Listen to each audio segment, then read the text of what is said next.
Hello and welcome to the first episode of OOSD, which is out of state DMing test play. We are currently going to be trying to work on a self-made campaign setting with specific classes and elements, and it is loosely, I say loosely, this is a thing there, based on the anime Rise of a Shield Hero. No, they're not being the Shield Hero. We're taking the general aspect of the concept of being summoned to another world where they are pretty much forced to be heroes to save the world from calamities that are going to be happening. And we're going to be starting off by going over character creation to see what possibly fits best within this world, because the people being summoned aren't the best of the best. They're some other individuals between the age of 16 and 19. So when it comes to certain things, they may excel at some physical or some mental activities. But at the end of the day, they're just normal people.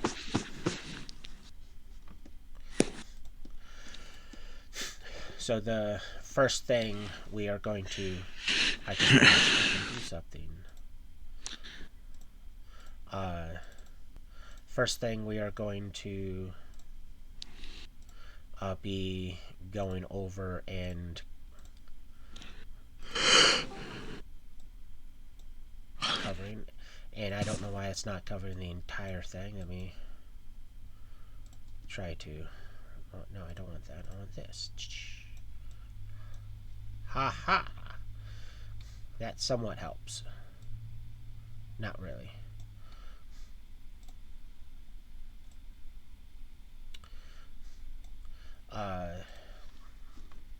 This we're going to be talking about character creation, and joining me on today's episode to help me do it is both Bacon, who you guys know from the Saturday podcast, and Fizzle.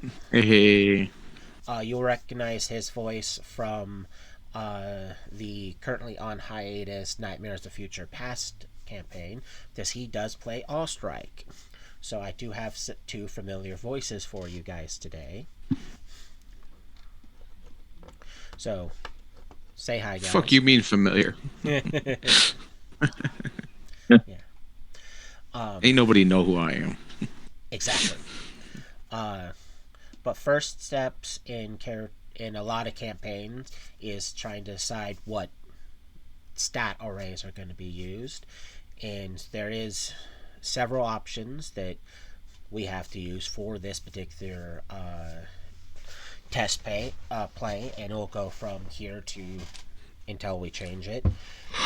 Because periodically we'll be switching it up. So when we go to test play newer heroes, we'll most likely be using a different stat generation to help pinpoint what would go best when this becomes a legit campaign. And there are several.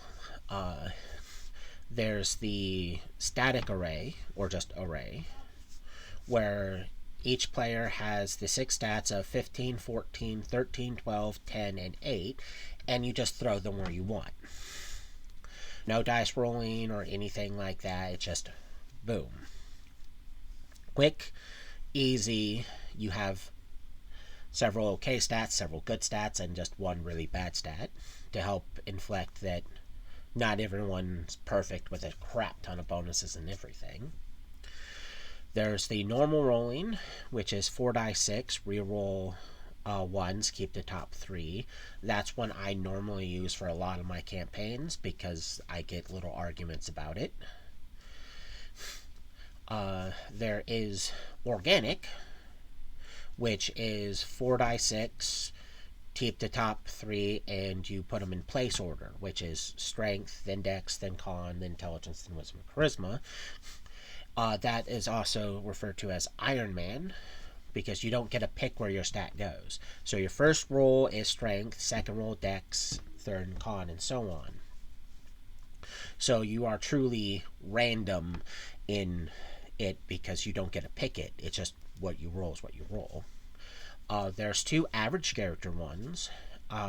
Both use 3d6. No rerolls. And the reason there's 2 of them is because there's place order, Iron Man, and then there's customized where you actually get to pick where those stats go. There's then high powered, which I haven't used in a very long time because it causes problems with people trying to argue on what they actually got. Because for some reason people like to argue about that stuff. And you roll 5d6, reroll ones to keep the top 3. And there's 2 conditions that may be utilized to reroll. If the total of all your modifiers is 2 or lower, you may reroll. If you don't have any score 15 or higher, pretty much meaning your highest stat is a 14, you may reroll. Some of the stuff to take into account is the fact that the stat block I'm using for humans, because the things based on is everyone's being human, is you do get to pick 3 stats, and each of those 3 stats go up by 2 points. So to a certain degree, there's no stressing on trying to get the absolute highest scores. And because I don't really like being a dictator about certain things, I will be letting the playtesters, pick what one of the of the 6 stat blocks to be used. I don't care. Yeah, you don't care. Fizzle, out of the 6, what one would you like to try out?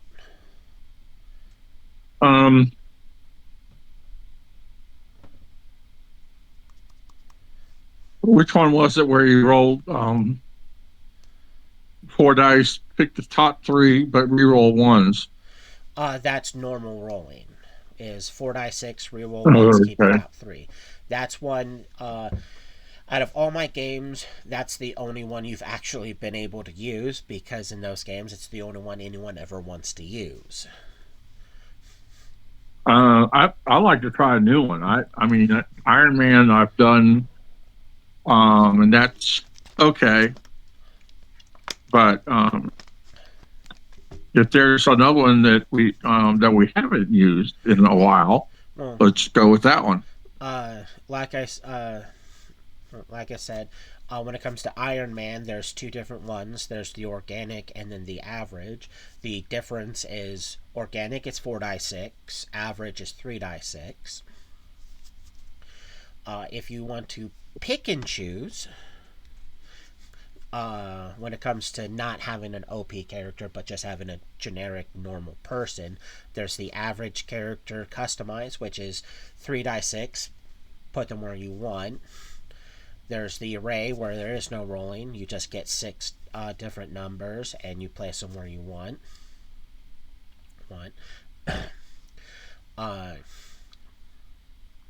There is also overpowered, which is 5d6, reroll once, keep highest 3, with 2 options to reroll.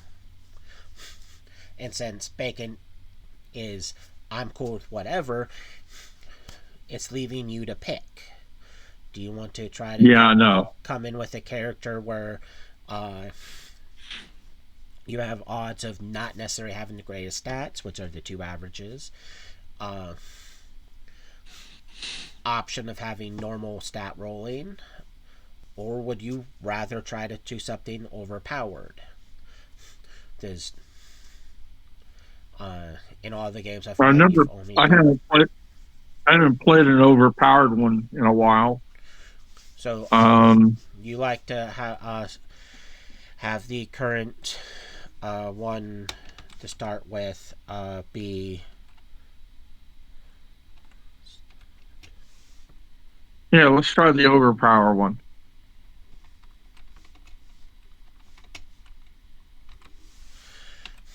Okay, that answers that. The next step in character creation would be the character's age, which is 15 plus a die 4. At the moment, that's not negotiable because again, everyone's supposed to be young. So that's the starting age range. You mean I can't just play my actual age? Yeah, because again, But if when people are summoned, they're relatively young.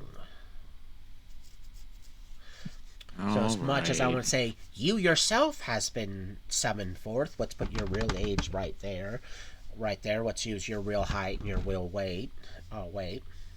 Oh, we don't want to do that. Yeah, yeah. But then there's the fact that the only way to make that more original to you being pulled into this world would be most likely using the array because you can more accurately put what stat of yours would be actually what because it's stagnant numbers and not just rolling and hope you got good.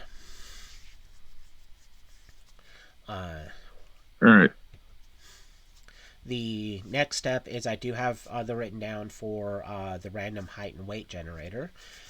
Starting height before rolls is 4'10", and it's modified by 2 die 10.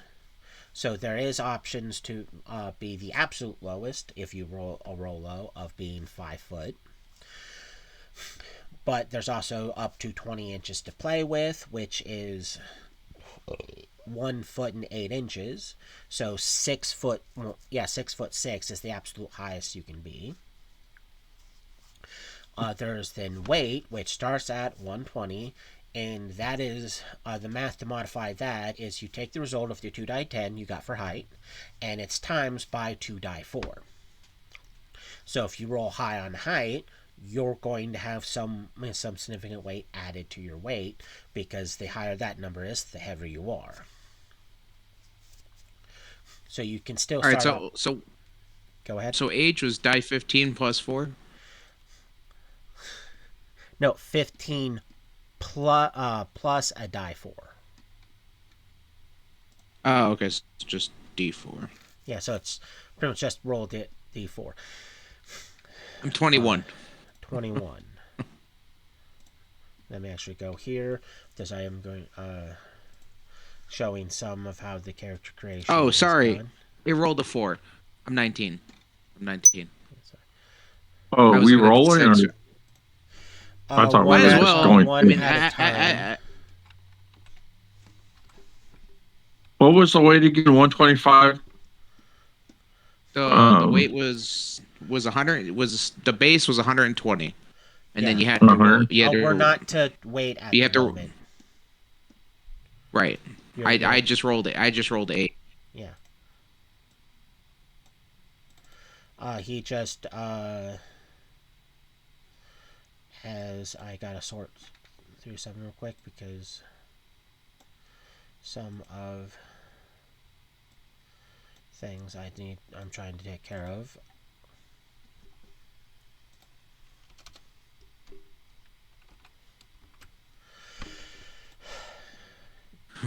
Gotta love not necessarily doing certain things when I should have already done them.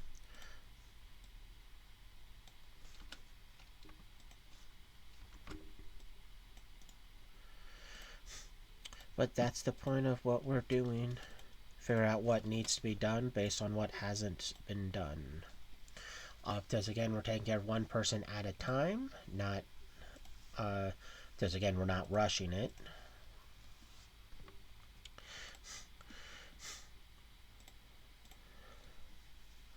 So, because my brain's not wanting to fully work. So, Bacon, roll me 2 die 10, please. Okay.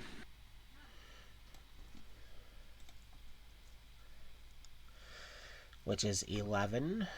We're adding 11 inches to 410, so that's 5'9". So close to my actual height. Now, because we have that 11, can you roll me 2 die 4?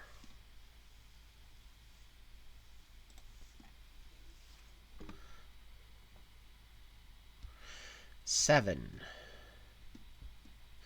7 times 11 is 77.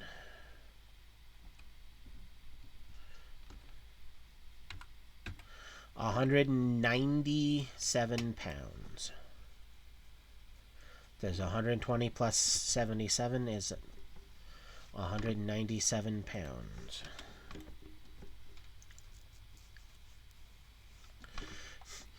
Now, because again we're taking care of one character at a time, we're going to be now taking care of your stats before we straight dive into the bow hero, because that's the hero you're chosen. So this was using high powered for the start. 5 dice, 5 dice 6, please.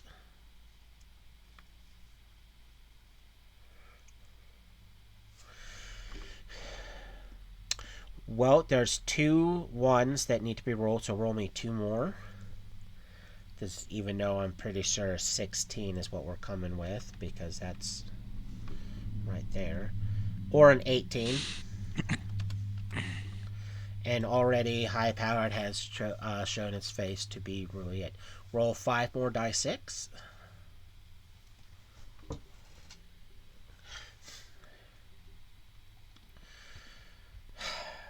12.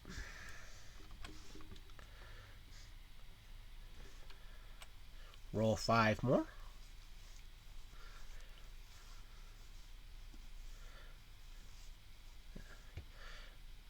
That 1 needs to be re-rolled, but so far we're looking at a 15.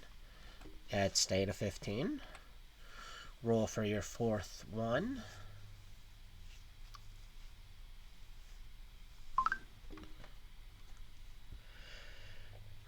I'm so happy that 1 gets to be re-rolled. Aw. Well, that's a 9. So you went from like really, really high to average to above average to below average. Roll for your 5th stat.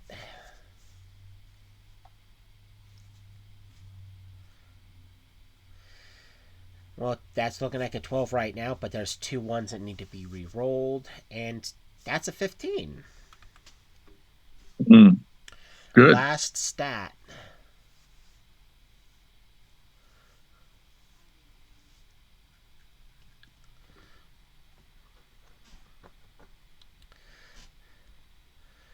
Well, there's a 1 that needs to be re-rolled, but so far we're looking at a 16.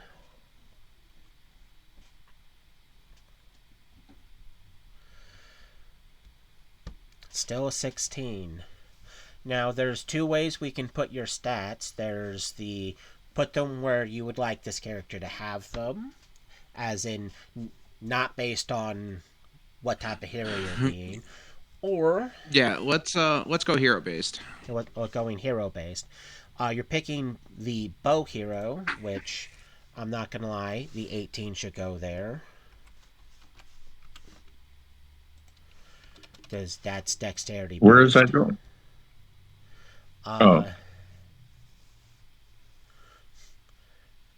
The 16, where would you rather have the 16 go? Strength, con, intelligence, wisdom, or charisma?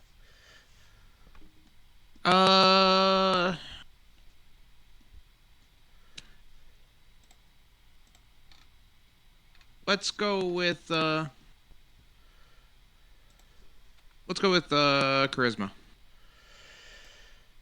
16 charisma.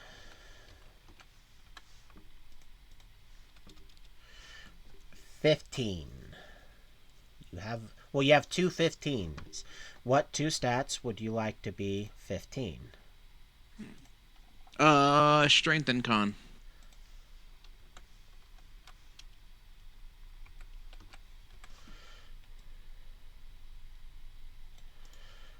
There's strength. Here's con, which turns that into this. That into that. Now comes the fun part. You have your intelligence and wisdom, which are the last, and you have a 12 and a 9.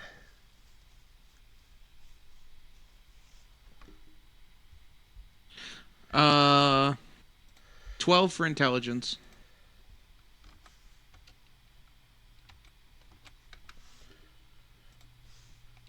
That means that 9 has to go into wisdom.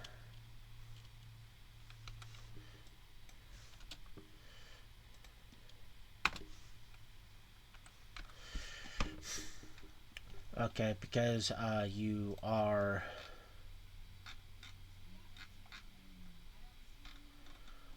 the bowman. Yes, boom. Spot, listen, diplomacy, gather information, climb, swim, and jump are class skills, and you get 4 points plus intelligence. Times 4 for level 1. You are human, which is giving you extra skill points. So at the moment, 5 times 4 is 20, plus 4 is 24. We have 24. But we got to choose 3 stats and increase them by 2 points.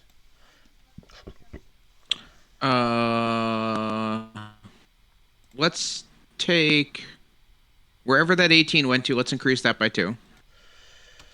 Let's increase my intellect by 2, and let's increase strength by 2. Okay, keeping the 9 at a 9. Gotta love the fact you're committing to that 9. For now. For now. Yeah, 4 now.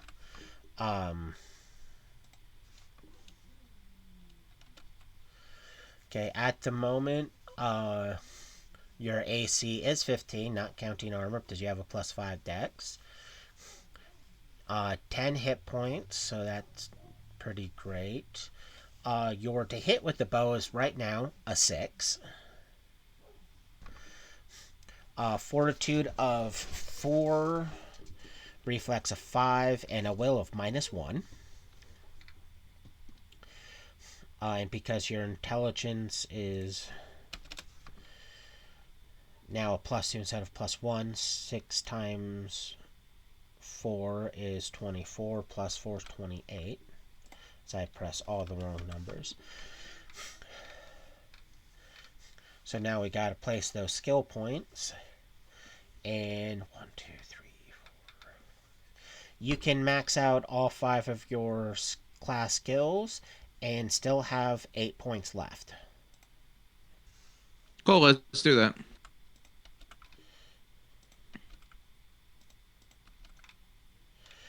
So that's 20, and now we can either pick 4 cross-class skills to have 1 rank, or 2 cross-class skills to have 2 ranks. I'm sorry, what were the options there? 4 skills with 1 rank, or 2 skills with 2 ranks. Because there's 8 points left. Cross-class requires 2 points per 1 rank.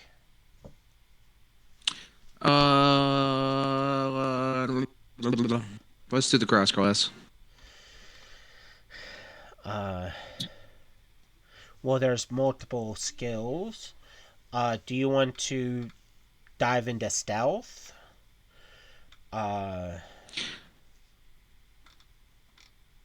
Yeah, stealth dive sounds pretty good. Wait, did I mark the wrong one? Give me one moment. I think. Boom.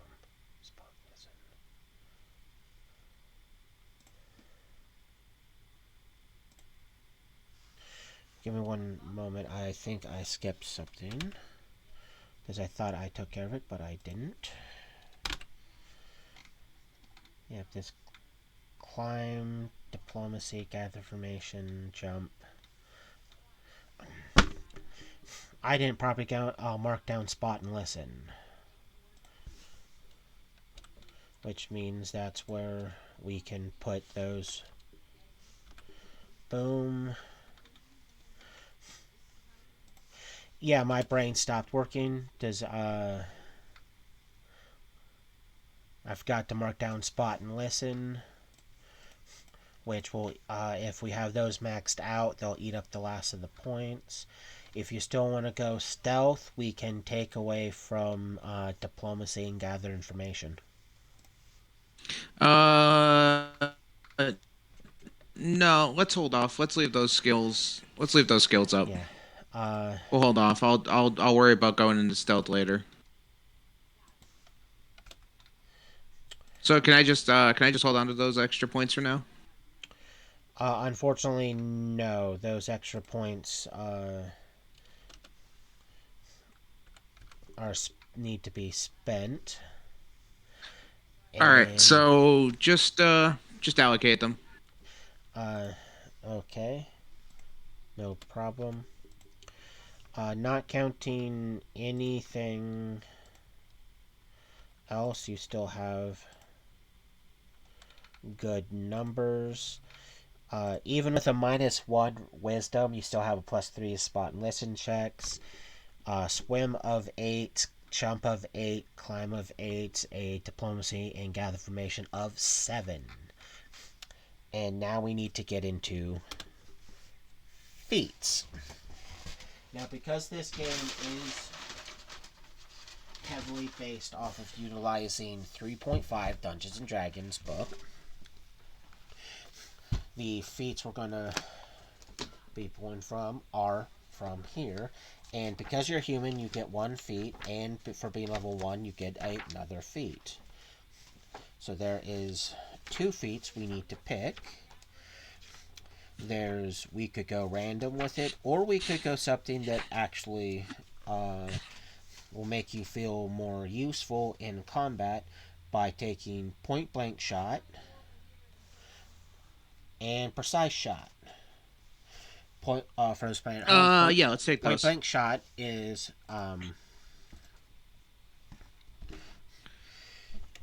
when a target is within 30 feet,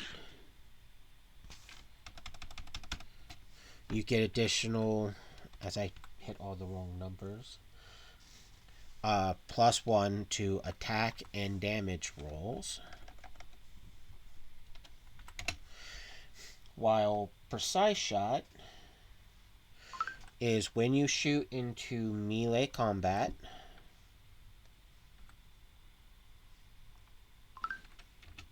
you ignore the -4 penalty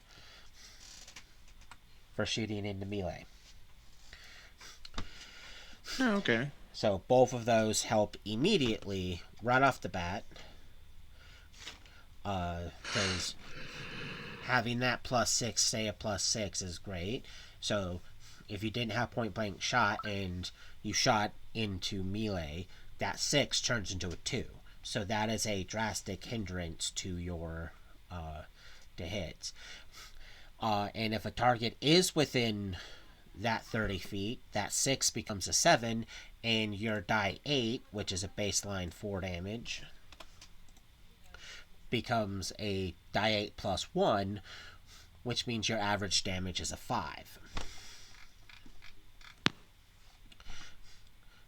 Okay. Now, as part of character creation, you are getting those partial discussions have character wealth being put at the average 150 coins.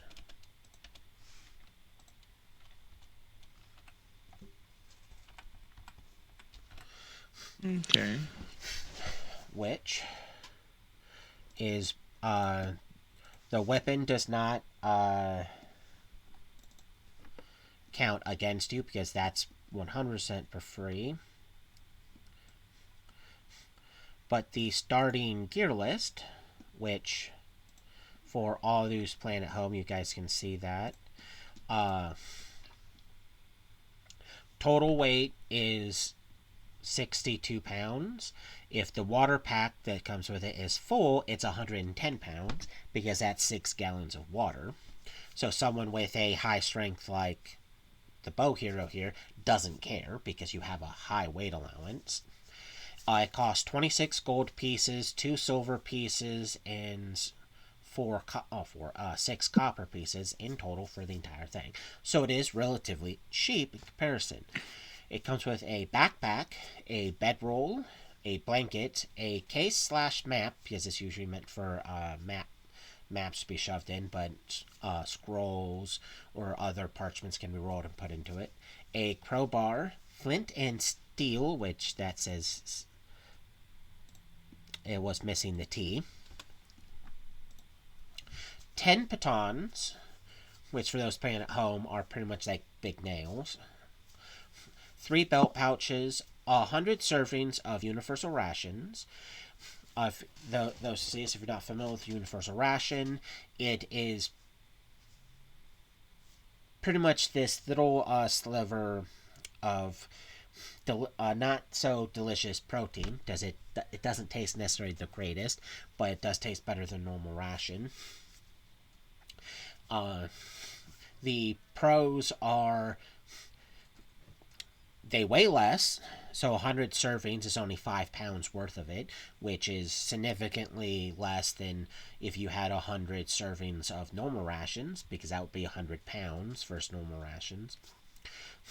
One serving is 1 meal, so you still need to use 3 servings per day, which means for 5 pounds, 5 pounds of it lasts 33 days before you have to go renew any of it. Another thing is anything can eat it. If it consumes food, it can eat it. Carnivores can eat it with no problems. Herbivores can eat it with no problems because of the stuff that goes into making it. So it is universal in what can and cannot eat it.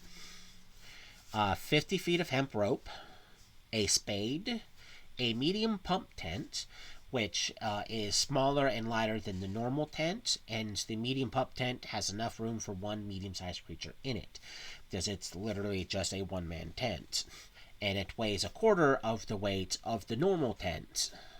So normal tent can fit more people in it, but this weighs a quarter of the amount, so no one has problems moving it. A water pack that can hold up to 6 gallons. By itself, it is a 5-pound item, but there's 48 more pounds when you have it full of water. Because, well, water weighs a lot. Mm-hmm. It's like 8 pounds a gallon. A hammer to help hammer things out there. And Traveler's Outfit. The Traveler's Outfit technically is completely free. It is still on the list. So there is no, as I click on the wrong thing. Miscommunication on what does or does not get charged.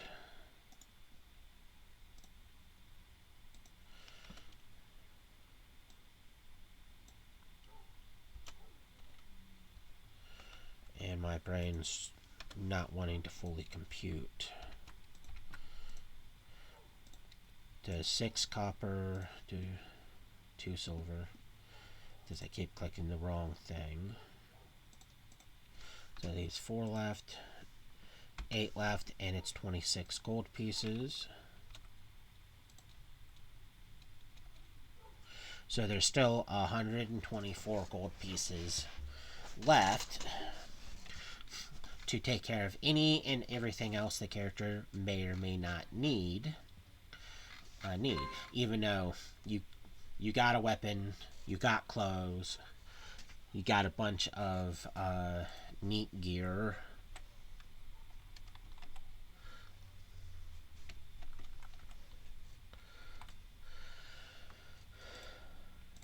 As I misspelled gear.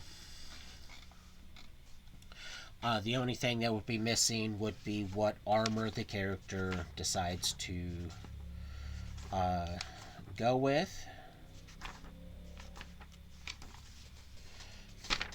Well, I am the bow hero, so probably light armor. Uh, the other thing that needs to be answered with the remaining funds, there besides potentially picking on armor, because you can wear up to medium armor, is would this current bow hero like to acquire a horse?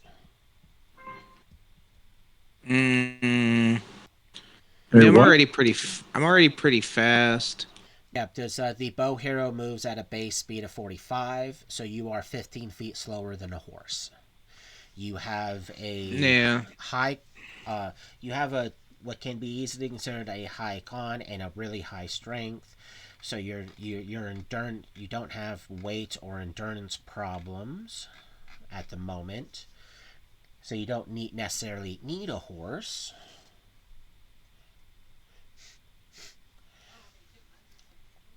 Because that's also one less Right. thing you have to worry about. Uh, which means the Yeah. If I don't remaining necessarily need it, I'm cool. uh, out of the 124 gold pieces, 8 silver pieces, and 4 copper pieces, you can afford to get scale mail, which is medium armor, which has decent protections. Uh, the trade off is you'll be uh, losing some of your decks. It's going to AC, so you'll only be able to have a maximum of a 17. So your AC will be slightly going up. Or, in order to keep all 5 of your decks, you can go for studded leather, which means your AC will go up by 3 points. Uh, let's go with studded leather.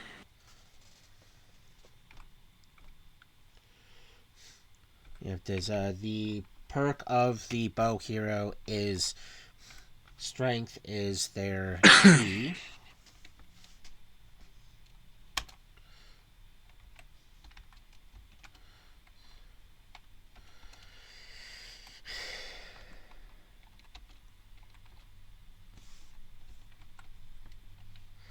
Uh, does the max dex is 5, AC bonus plus 3.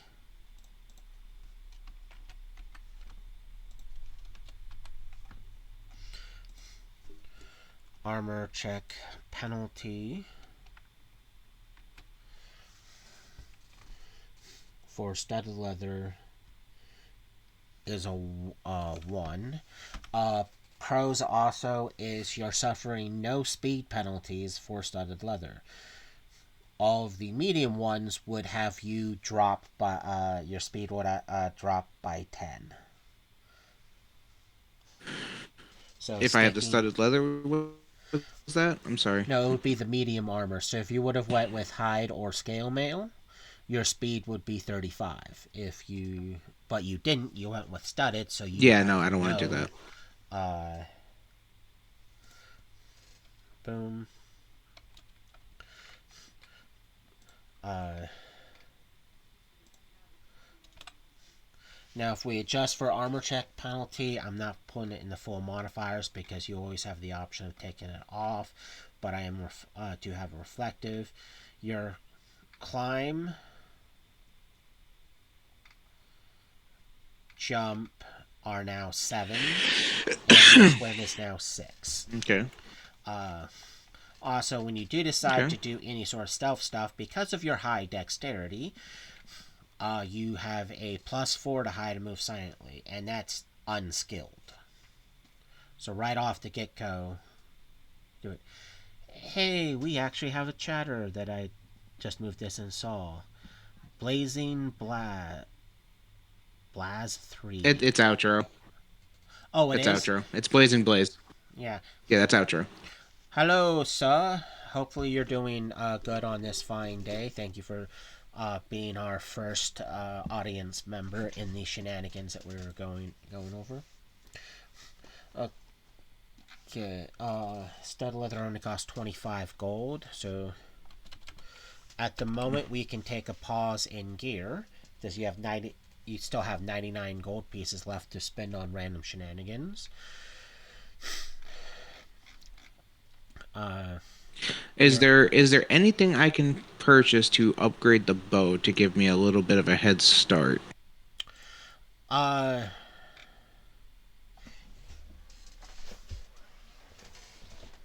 I have that list. That's the wrong one. Yes, there is bow accessories. Let me get to the bow accessories. These are things that You can, can be bought at any given time and applied to your weapon.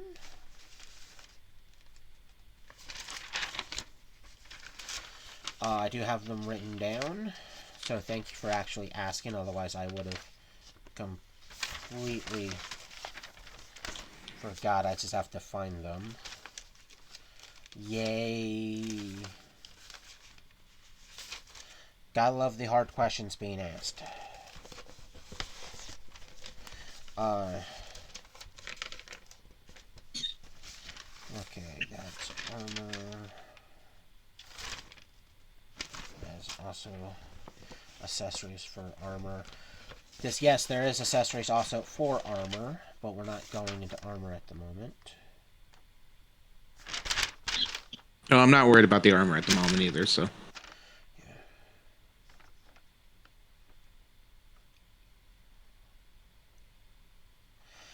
Yes, the when it comes to accessories, there's ones for ammunition and for the bow itself, but we're going to focus on the bow itself because that applies to everything. The first thing is bow stabilizer. All you can afford is 100 gold pieces. We'll come back to that when you have more money. For 5 gold pieces, there's oiled bowstring. It does not have to be constantly applied. It's an oil you get and you apply it to the string. What it does is adds 20 feet to the range. Sounds good to me. I'll take it. I am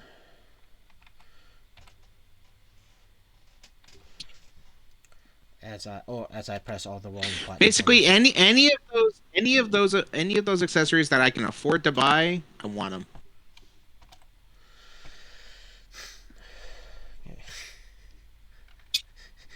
I want them all.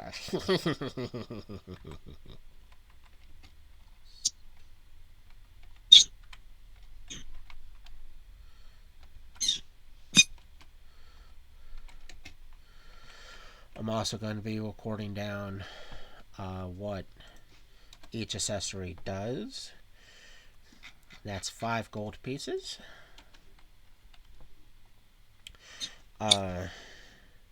That's for crossbow.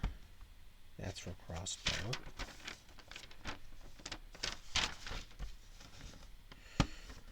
That you can't afford at the moment.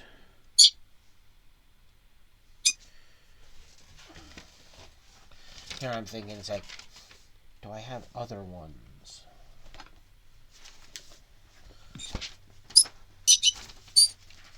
Oh,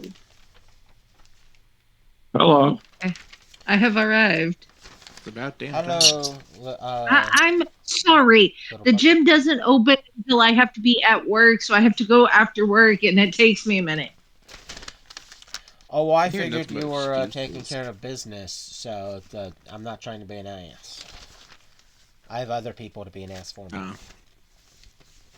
I See, mean, I that's why I'm was here. taking care of business, just She getting my was. arms up. Is this stream 18 plus? As far as I know, it is. Cool. She was diddling herself, and that's why her arms are numb. I'm gonna fucking murder you. You wish. I would like to remind you, based off of what he said, we are live streaming this. So if And you just you went just on live confessed stream and said to you're murder, going to so kill me. hopefully nothing bad happens to Bearded anytime soon. Oh, bearded. I'm bearded again? Are we back to fucking me being bearded again? Yes, apparently because my brain wants to do it.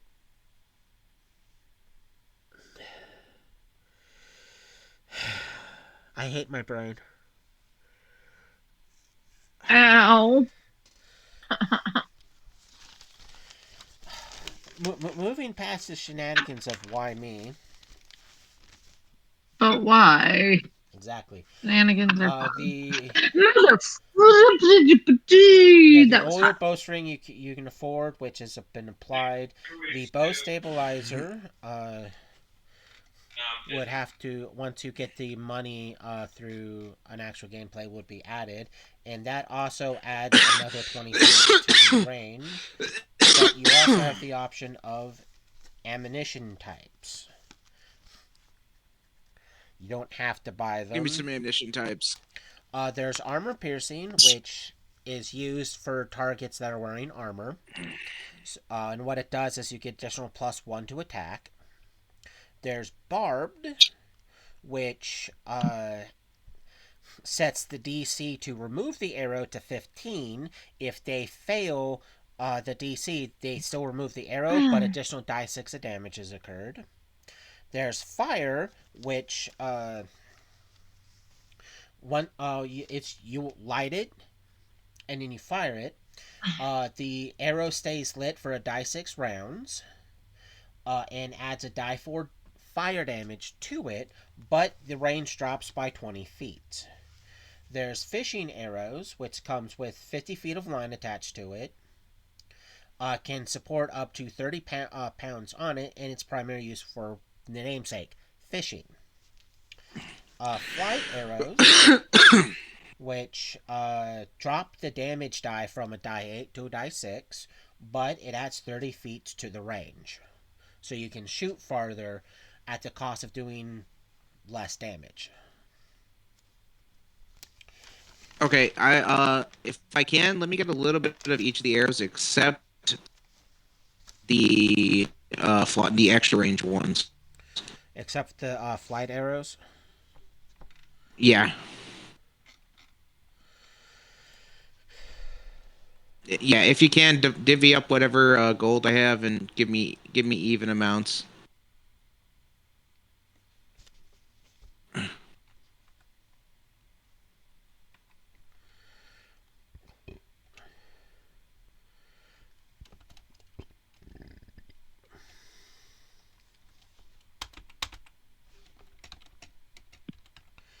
Okay, I'm just putting AP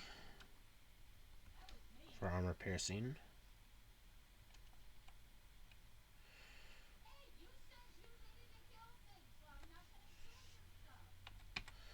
Barbed.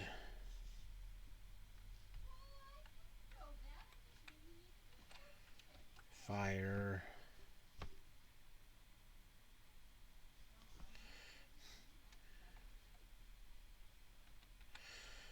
Looks like your character's going to be fishing in his future.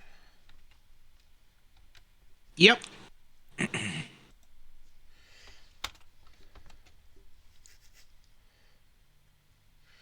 Okay, AP is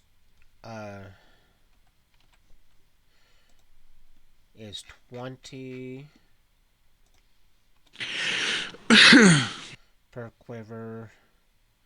Barbed is 10 a quiver.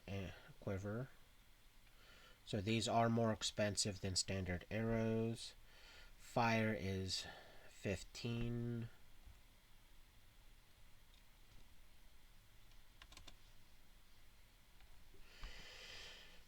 Fishing is only 4. Which, And all before we go farther here, all arrows are recoverable, correct? there is a, Except for the fire arrows, I would assume. yeah. Uh, the ones that have a high recovery rate are the fishing ones. All other arrows have a 50% chance of auto breaking when they hit. That's okay. That's not bad. Now, That's the that's only totally fine. other thing you have to decide is the fire arrows. It's 15 per arrow. So right now you only have 1. You have Uh, 45 gold pieces left. We can purge all 45 of it to give you 4 more arrows. Well, not 4 more arrows, but 3 more arrows. So uh, you have 4 fire arrows instead of 1. let's scrub the fire arrows completely if they're that expensive, because that's a little bit too pricey for some arrows that I may or may not use at this time. So scrub them. Yeah, and those ones, because you light them on fire, there's a 0% chance of you getting them back. Right. The fishing, the barbed, and the AP all come in quivers of 20. So that's 60 Okay. of those. Baseline arrows, it's 1 gold per quiver of 20. So they're relatively cheap compared to everything else. So how many normal arrows do you want? And it was how much per quiver? I'm sorry. For normal, it's 1 gold piece for a quiver of 20 for normal arrows. Let's get 3 quivers of that. Let's make it. I got what? 45 gold pieces left. 60 gold pieces left. 60. Let's use 10 of them. 10 gold pieces for 10 quivers. Which Give me that's 200 normal arrows. yeah. At this point, we're gonna take a quick pause so that way littlepup can be up there and things. Under the text channels, there's a channel for class info and subclass info. A littlepup. While I go over stuff for the bow hero for Bacon, do some light reading on what one of the base classes you would like your hero to be based off of.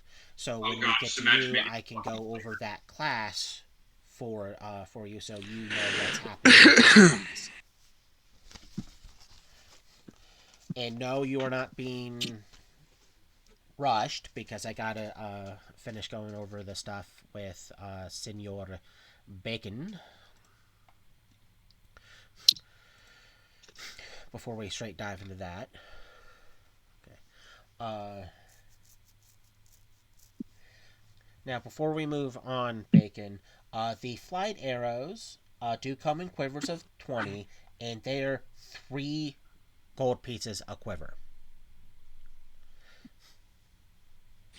Uh, Fuck. Give me a quiver of them. If there's they may not do as much damage.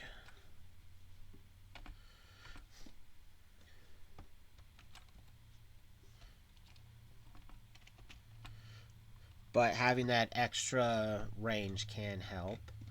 And like I said, it's only 3 gold pieces, so you have 47 left.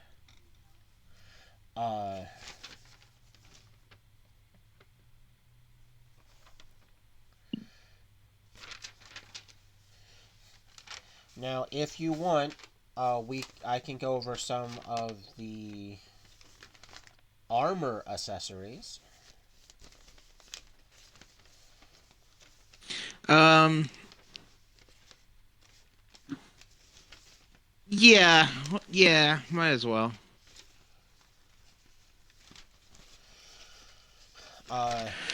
There's not that many of them. There is the Aventail, which goes up around the neck. It's technically neck protection. It's 20 gold pieces and increases the AC by 1. There's the surcoat, which is pretty much a halberd.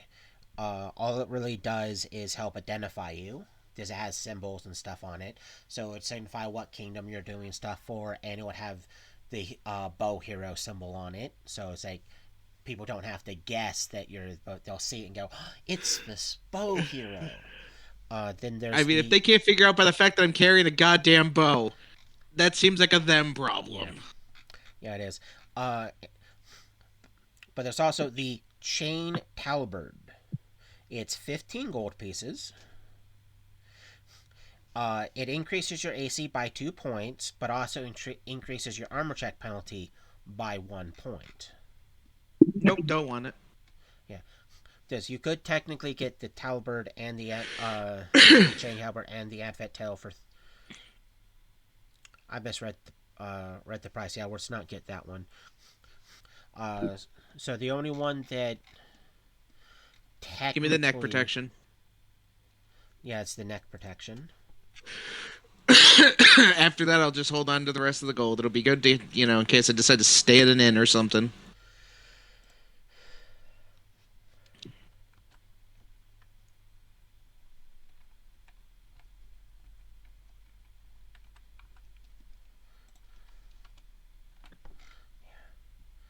Which turns this into a 4.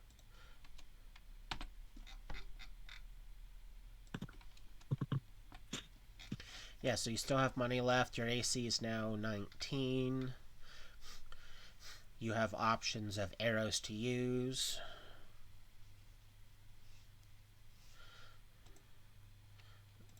Should also make this side note.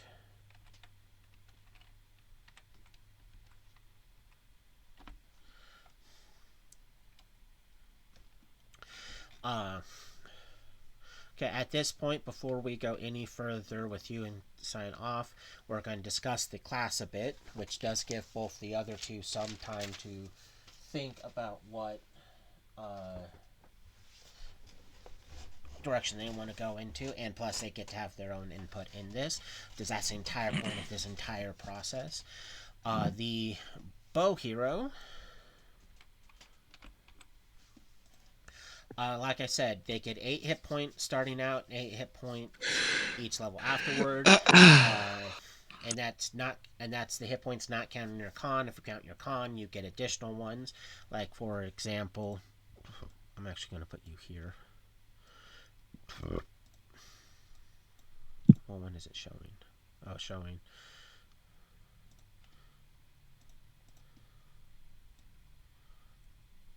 Oh, I have to put it back so that way it's showing what I want it to show. Yay. So not counting your con of scroll down 15, which would technically mean you're getting 10 hit points starting off and 10 hit points every level afterward, not counting stat points you get later on. But it does mean right now you're getting decent hit points. Your land speed is 45, meaning you're one of the fastest heroes there is, because you're just running 50% faster than a lot of the other heroes. You can use up to medium armor. The skills to somewhat repeat are spot, listen, diplomacy, gather information, climb, swim, and jump. They get 4 skill points plus intelligence times 4 at level 1.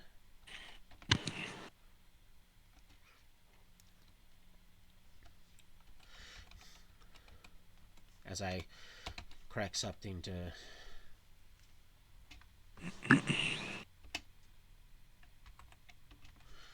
There, side note that, boom.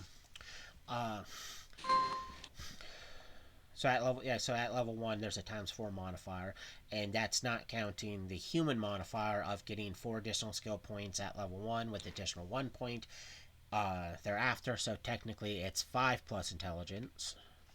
So no matter how an individual plays it, you're still getting a decent amount of skill points. The base attack of the bow hero, just like pretty much all the heroes, because they're all technically fighter types. Your base attack is equal to your level. So level 1 is 1, 2, 2, 3, 3, 4, 4, 5, 5, and etc. This represents the fact that, again, fighter type. When it comes to the 3 saving throws, which is Fortitude, Reflex, and Will, you start out with 2 Fort, 0 Reflex, 0 Will. Because, again, fighter type. Some of the other hero types have slight differences in that to represent the fact that they are slightly different. But the way that it progresses is at level 2, the fort goes from a 2 to a 3, and then every starting at level 4 and onward, every 2 levels, your fortitude goes up by 1. Reflex and Will, starting at level 3, and starting at level 3 and going forward, they get additional +1. So 3 is 1 to Reflex and Will. Then at 6 it's 2, 9 it's 3, and so on. They're more fortitude based than that, even though the bow hero is a dex based hero. That doesn't fully reflect in the saving throws, and it also doesn't hurt that the fact that because they're a dex-based hero, you're not stressing having a base reflex of being very high. For instance, right now, your reflex is a +5 because you have a high dex. The class specials is you get your bow. This technically counts as an artifact, but it has no special uber properties at the moment, so it functions as a normal bow. And as you go up in levels, the bow just gets better. For example, at level 2, it becomes a +1 bow. So that's additional +1 to attack and damage rolls. Starting at level 5, because that's when it becomes a +2 bow, every 4 levels after that, going onward, the bonus increases. So there's no spending money to make the bow better. The bow just gets better because you get better. It taps out at a +8 bow at level 29. Because yes, all of these heroes go to level 30. So there is wiggle room for the campaign to get to the point where you're epic level heroes. Another thing that starts at level 2 and happens at the same time that the bow gets a bonus is there is stat adjustments that get that get applied to the hero. So for instance, at level 2, your dexterity as a bowman goes up by 2. Which means your already high dexterity gets even higher. At level 5, and just like the bonuses every 4 levels after that, another stat goes up by 2 points.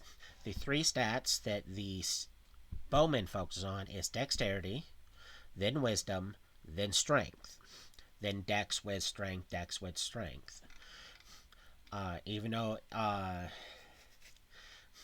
it ends with wisdom, it is a total of like a +6 to by the time you're max level, a +6 would have been applied to dexterity, a +6 would have been applied to wisdom, and a +4 would have been applied to strength.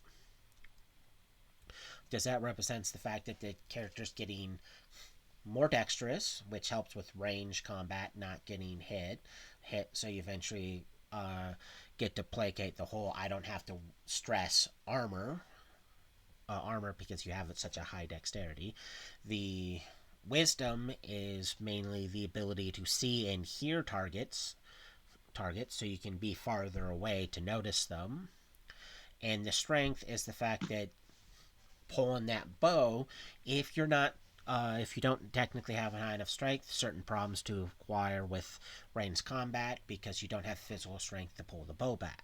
Which means when certain things end up getting applied to the bow in future things, you don't have to overly stress getting your strength up. Now, Right. what was that? I just said right. Now, another thing that does happen with the bow, starting at level 4 and every 4 levels after which, is an aspect of the bow gets better. Because the bow starts out at a standard 1 die 8, crits on a nat 20 times 3 with a range of 100. But starting at level 4, it goes to a 2 die 8 weapon, which means it does an average of 9 damage instead of 4. That average isn't counting anything else, it's just counting the bow itself. So at every 4th level, so at level 8, its range increases to 150. So it gets a 50% boost in its range. That's not counting any other adjustments you have, it's just the base range of the bow. So right now, because of the oiled string, your range is 120, but when you reach level 8, it'll be 170 because of the oiled string and the bow's level. Level 12, it's a 3 die 8. Level 16, whenever you make a full round of attacks, you get additional attack with the bow. Level 20, it becomes a 4 die 8 in damage, so damage does go up. Level 24, the number of attacks you get when you make a full round of attacks is now at +2 instead of +1, so you get 2 more attacks. The last at level 28 is it becomes a 5 die 8 weapon. So not counting anything else, it does 22 on average 22 damage, range of 150, and you get 2 more of attacks, which at that point would, at level 28, you would have 5 attacks base. With the bow, it's 27. That's not counting anything else, like rapid shot or speed. So right there, you end up just throwing things down range. Because the main thing for the bow hero isn't necessarily overwhelming damage, but overwhelming fire by just getting shots down range. It means they get to eventually target more targets than a lot of the other party members, because more attacks means different targets getting hit. So you can be farther and hit more people. Now, another thing that does happen for the bow, just like any other of the heroes, is starting at level 3, and then again at level 6, and then starting at level 10, it becomes every 4 levels this happens, is a magical ability gets applied to the bow. Now, the player does get to choose this. This isn't random. It's chosen. And it's any of the abilities that the bow qualifies to gain. Like if you want to shoot farther, distance, now you're doubling how far away you can shoot. Speed, you get additional attack. Flaming burst, because you get to choose, so you're choosing the better version over the lesser version is always key, because they don't stack with one another. Flaming burst, so now you do a die 6 damage, but if you get a confirmed crit, you add another die 10 for fire damage on it. So there's multiple different things that can be added to it at those particular levels to pinpoint that the bow is getting better. And one of the key things that makes that particular ability that all of these different heroes gets, it means if multiple people want to be a bow hero, they technically can. There's one of the things that's separating this from the anime is it's not limited to one hero, one bow hero, one sword hero, boom. If people want to all technically be the same, you technically can, and that's being done because there is people that will try to fight over who gets to be what hero if it's limited to one per one, because a lot of people don't want to be certain ones. They want to certain ones. They want to be specific ones. So right there, the magical ability does does start to separate them.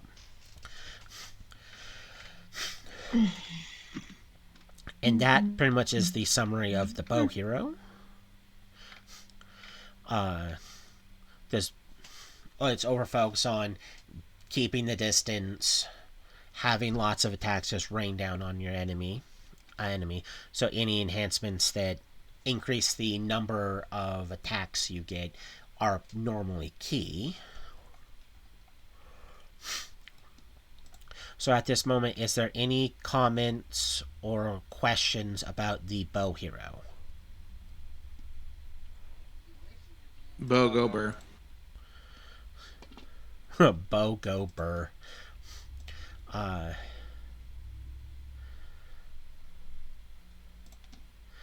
That is a good statement because it is true.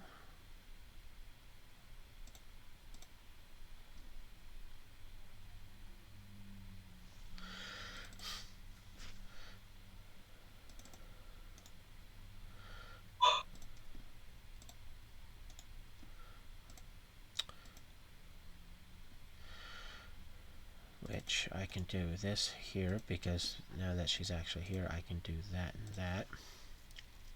Okay. Does Fizzle or Littlepup have any questions about the bow hero? Not at this time. No, I'm good. Okay. That pretty much sums up character creation involving the bow hero. You have your starting equipment, gold left, the feats, yeah, everything's boom, which means when we're all said and done with the other two, we'll probably actually have time to at least get some sort of test playing in involving actually rolling and fighting bad guys.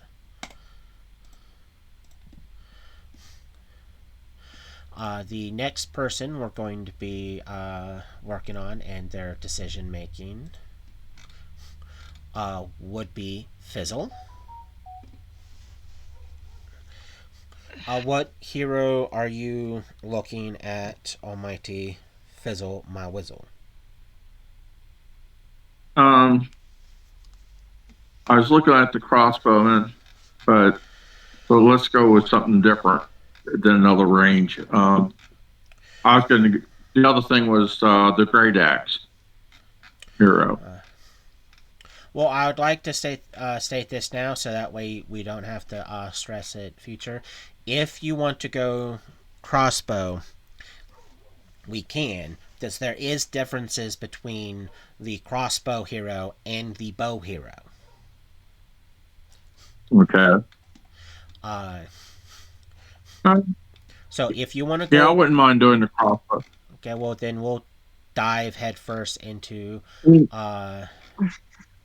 the crossbowmen, but we gotta take care of one step at a time for you.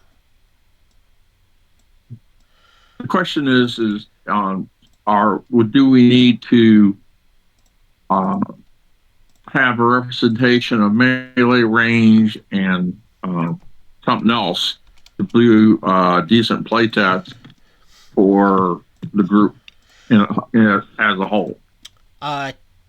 Technically, no. Just part of what we're going to be doing is seeing if the heroes being first selected are they too broken?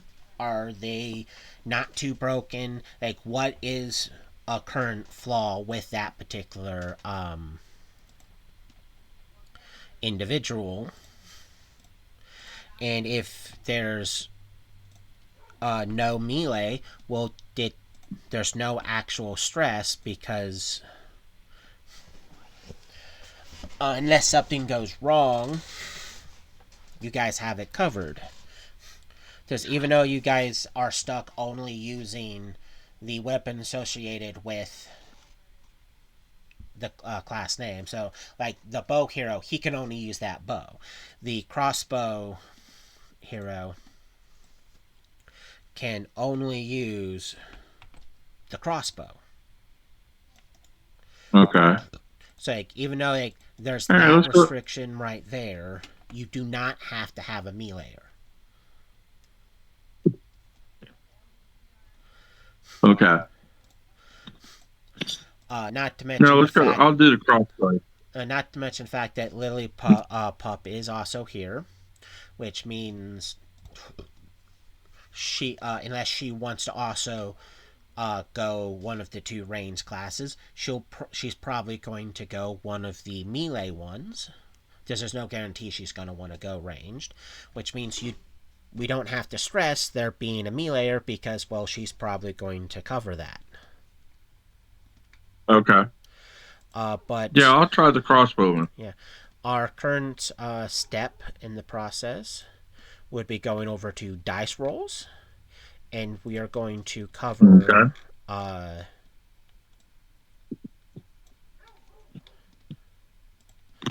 you doing those die rolls for me, which is going to start off Okay. with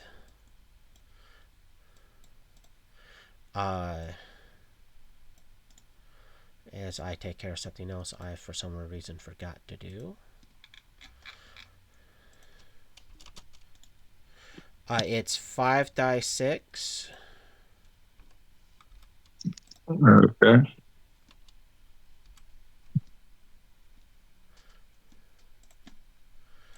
Reroll ones.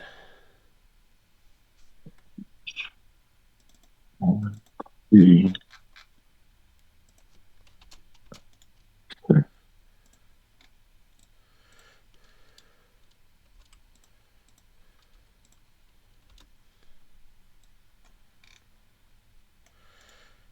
Give me one moment because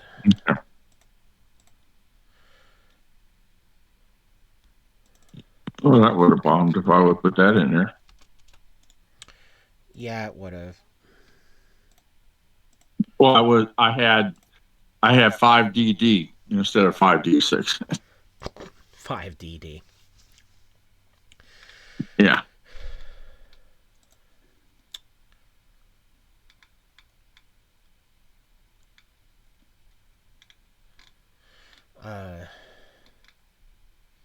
But whenever you're ready, roll the 5 die 6. Well, no rerolls. That's good. And that's a 14. Yeah. Roll your next one. Okay.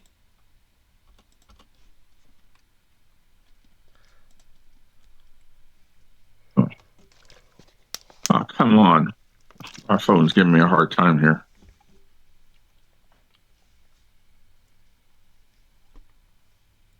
Do do do do. I'm sorry. I'm slow typist.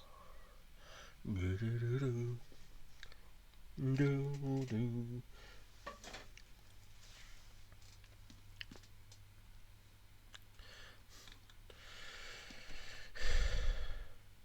I screwed up again. Hold up.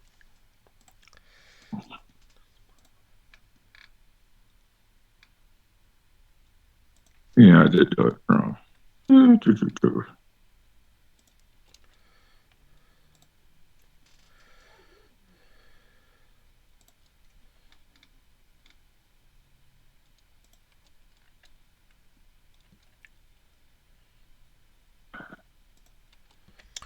Uh, there's two dice that need to be re-rolled. So roll me. Because those 2 1s are going to be re-rolled. Okay.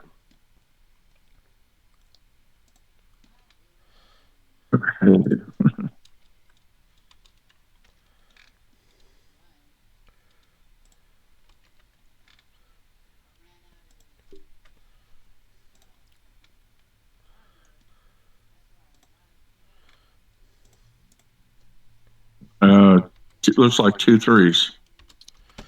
It is, which 6, 11, another 14.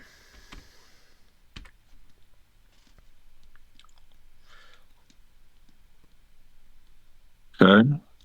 So, boom, boom, boom. Well, there's another 1, so that needs to be re-rolled. But right now we're looking at a 12.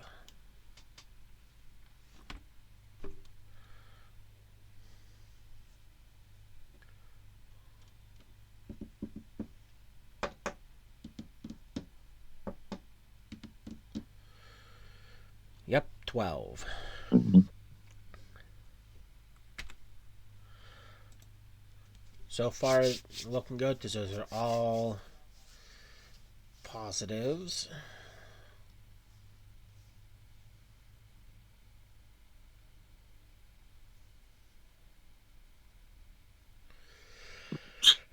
Fifth and 66 is not a good one. No.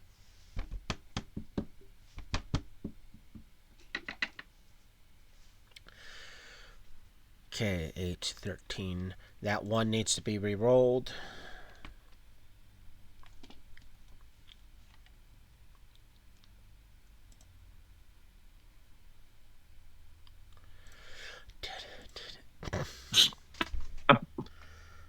Roll again. Yeah. Yeah.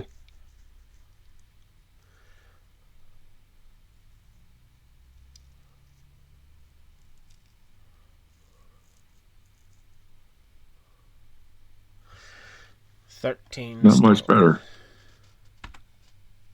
Well, so far you have your first 4 are all positives. So Yeah. Oh yeah, I'm not arguing yeah. with that. I just it's just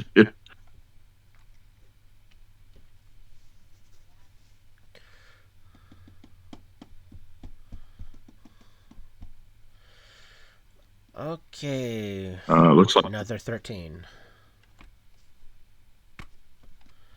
Does 5, 5, and 3 are kept. Last one.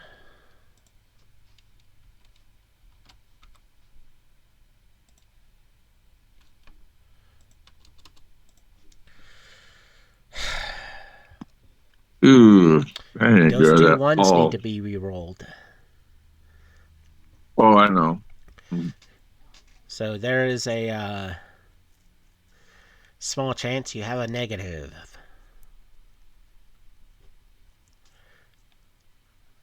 Blah blah blah blah blah blah blah blah blah people.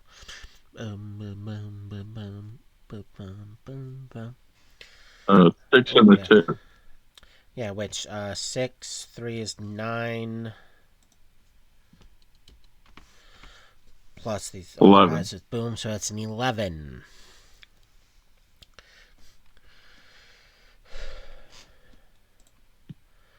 Now, because you're going ranged, Okay. 14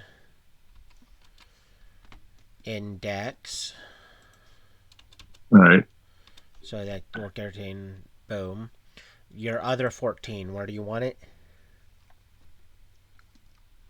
Is that the highest? I mean, You I'll have have, everything over 14, right? you only have, your highest one What's is a 14, and you have two 14s, so. okay? I'll put that one in Constitution.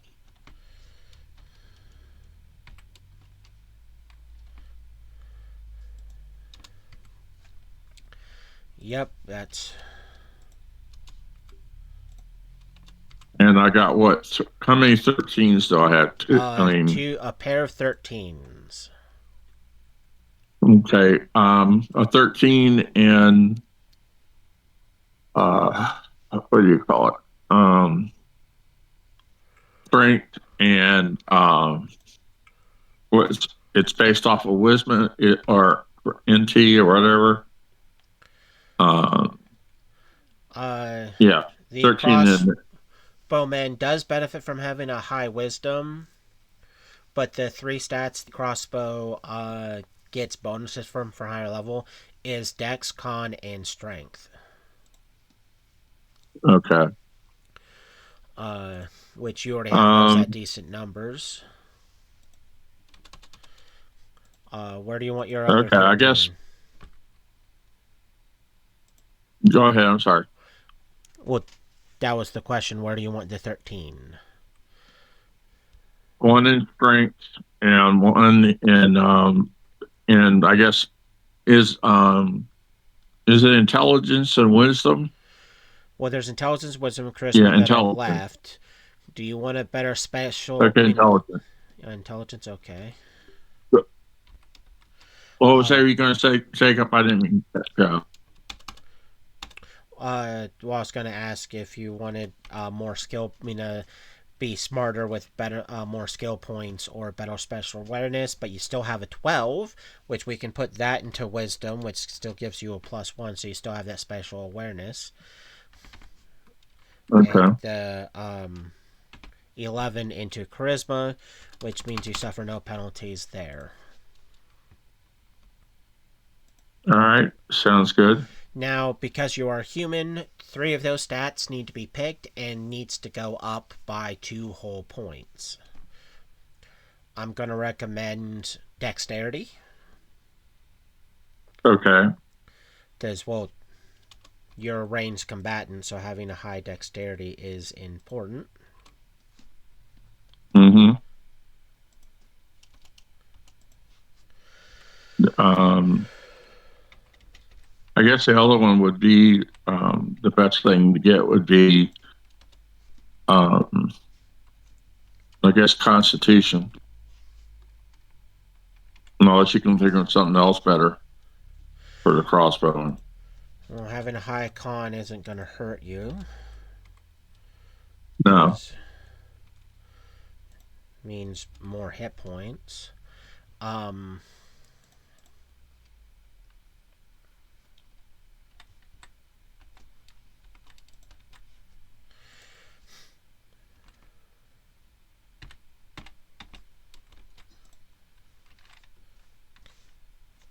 As I go to misspell something.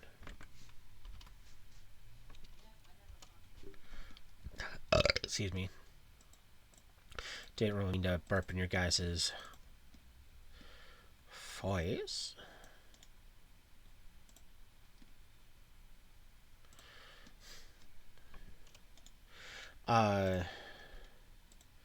Yeah, con won't hurt. You still have one more, which you can either put it into strength, so you can have a slightly better strength. Intelligence for more skill points, wisdom for better spatial awareness, or charisma for better people skills. Um,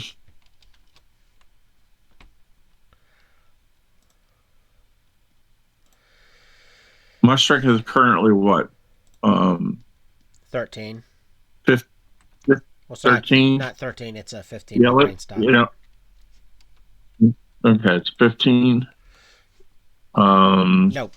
I'm trying to decide I whether I looked at want the to put it. wrong one. My brain's not working. Your strength is a 13.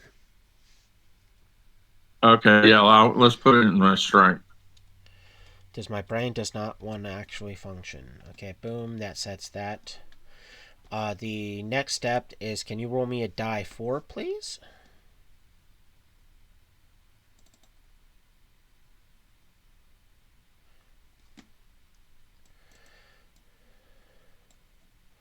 Oops, I forgot the R.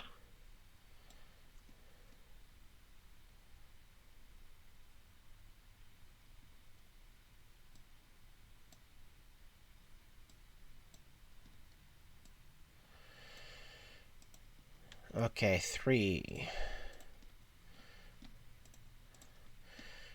3 plus 15. You are 18. Cool. Now you need to roll me 2 die 10.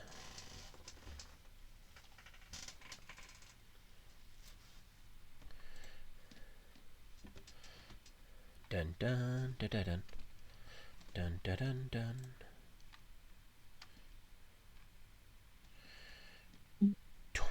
12. No.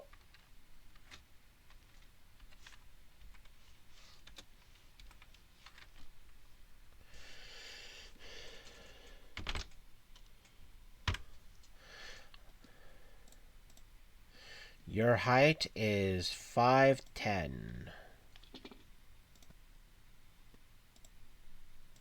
Okay. Kind of short there.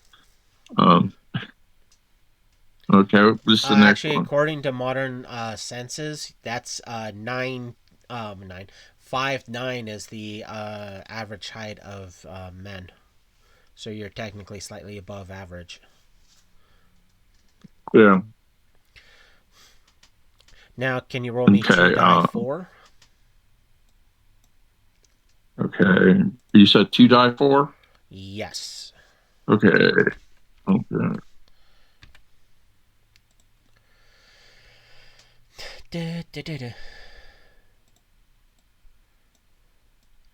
Okay, 4. Total of 4. 48 pounds. You're 168 pounds, 5'10", 18.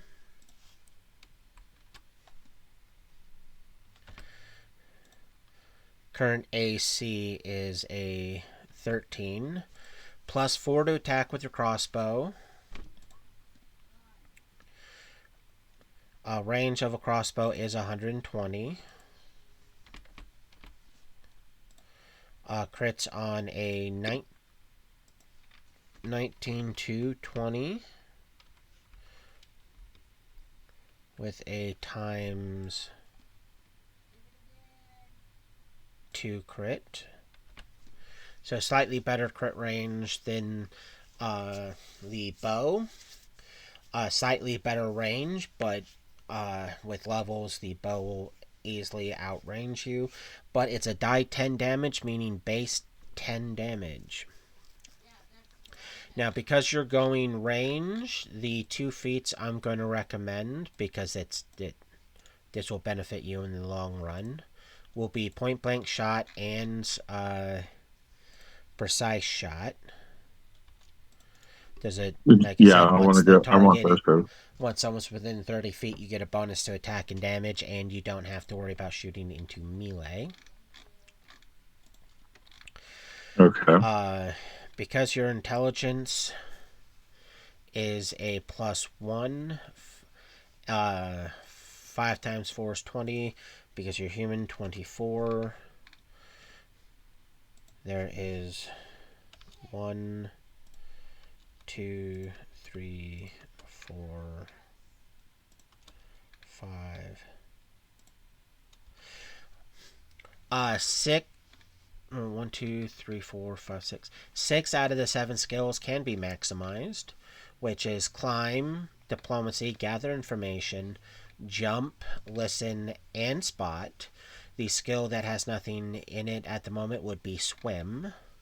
We could lower your diplomacy and gather information from a 4 to a 2. That way you can have 4 points into swim. Okay. Sounds good.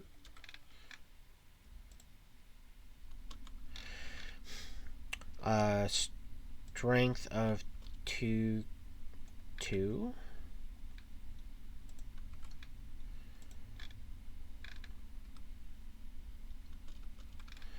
Wisdom here, wisdom here.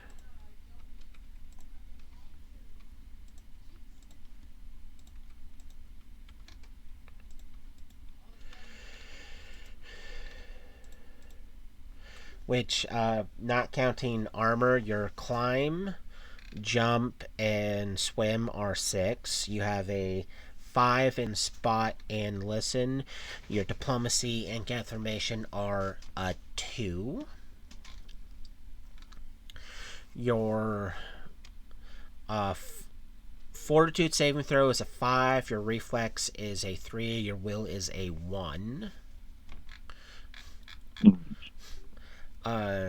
You got the same starting equipment and wealth as the bow hero here.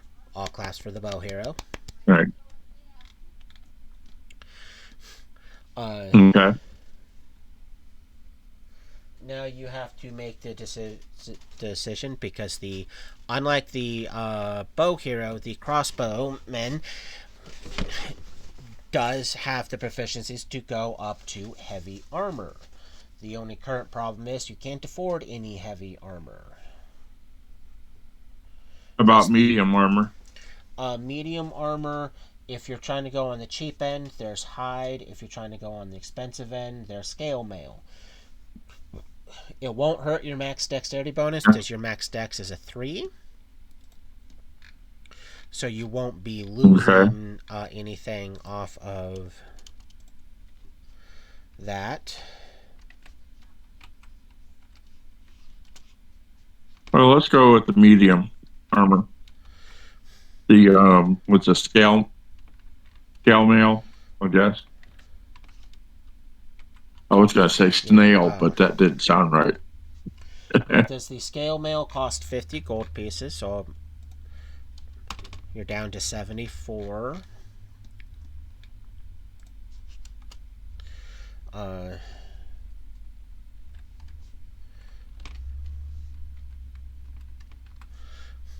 It has a armor bonus of +4, max dex of 3, armor check penalty of -4, which means your climb goes to a 2, your jump goes to a 2, and your swim becomes a -2.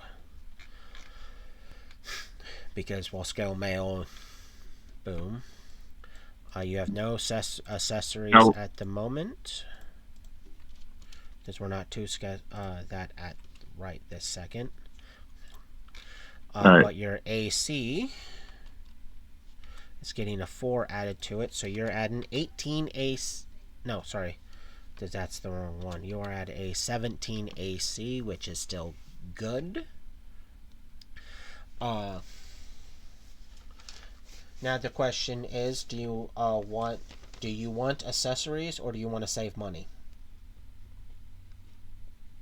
What type of accessories are there for the crossbow? That you can afford, none. Does the the bolt stabilizer or the greater bolt stabilizer, you need several times what you have right now to get them. You could well, actually, I have to find those. Sometimes I love how source material goes, we want this to have this, but we're not going to do much for that, because why would we? Because I thought I had that list written down. But apparently I do not. Because why would I do that?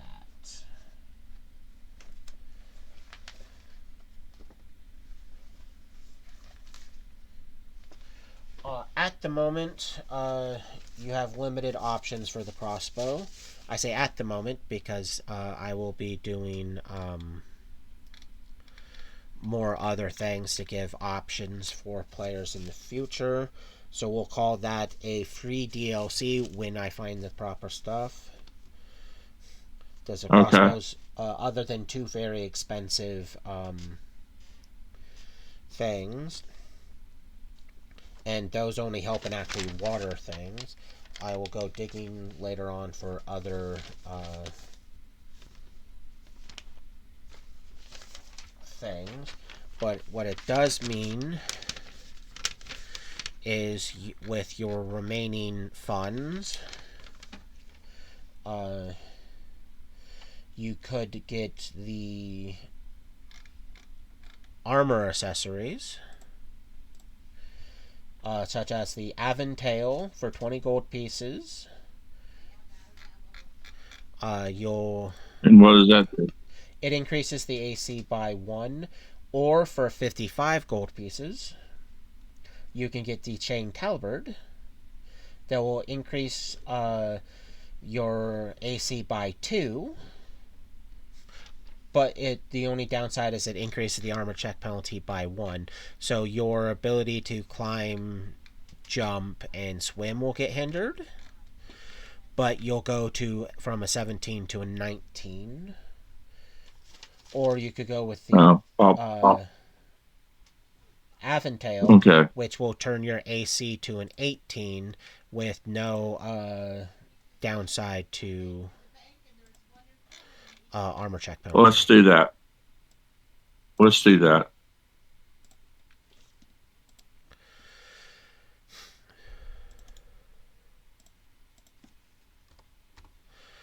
Because you can always in the future get the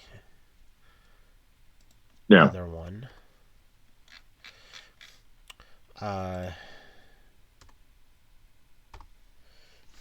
Does choosing that means you don't have the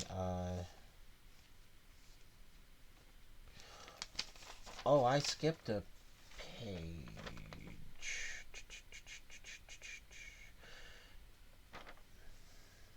No, that increases the armor check penalty. Let's not go with that.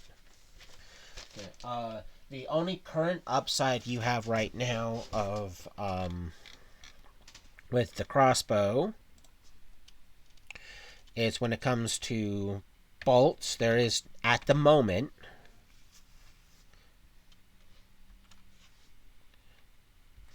there is no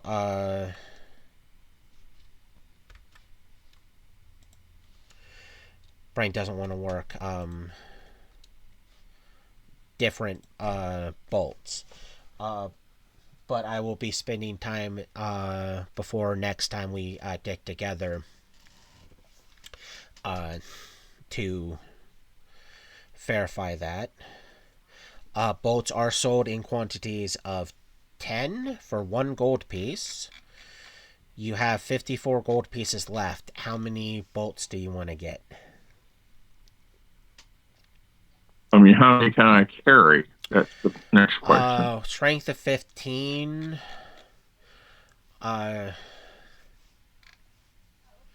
You can technically this is also 1 pound per 10.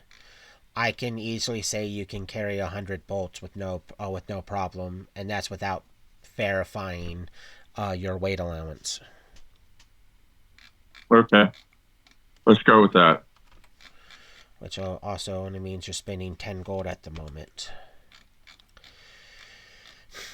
And that pretty much means, other than going over what the crossbowmen get, you are set.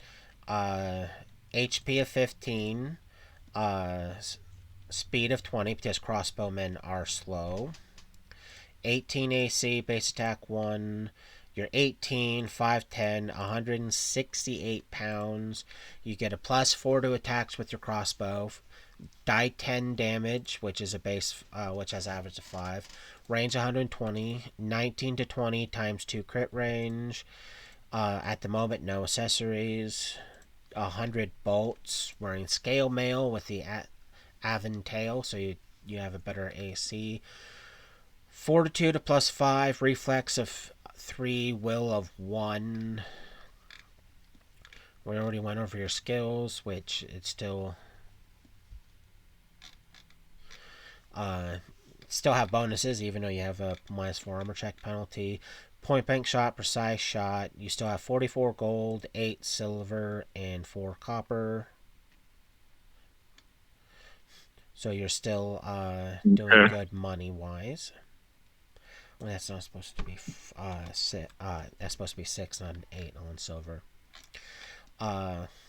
Which means we go to the next step of actually discussing the crossbow hero, and this will go into one of the reasons why you don't necessarily have to stress stuff with being a crossbowman, because there is starch differences between the crossbowmen and the crossbow hero and the bow hero. Starting off, it's a base 12 hit points with additional 12 per level, which is 50% more hit points than the bow hero. So right there, lots of hit points. The other starch difference is it's a base speed of 20 instead of 45. So you move significantly slower than your bow hero. But that's also because the crossbowman isn't necessarily supposed to be the faster one, because you're spending, because it's a heavy crossbow, you are spending an entire turn reloading that crossbow. So speed is not necessarily their strong suit because you're already taking time to reload that crossbow, which means at future levels, rapid reload becomes your new best friend. Mhm. Third difference is heavy armor. A crossbow hero can get up to heavy armor, which does help them stay alive because, well, with the speed hindrance, having bigger, heavier armor gives them more protection, unless you end up having a really, really high dexterity and don't necessarily need that heavy armor anymore. More when it comes to AC. They have the same skills, so skill wise, they're similar. The same actual skills and skill points, so there's no difference in those two particular heroes there. They have the same base attack as, again, fighter type, and same saving throws.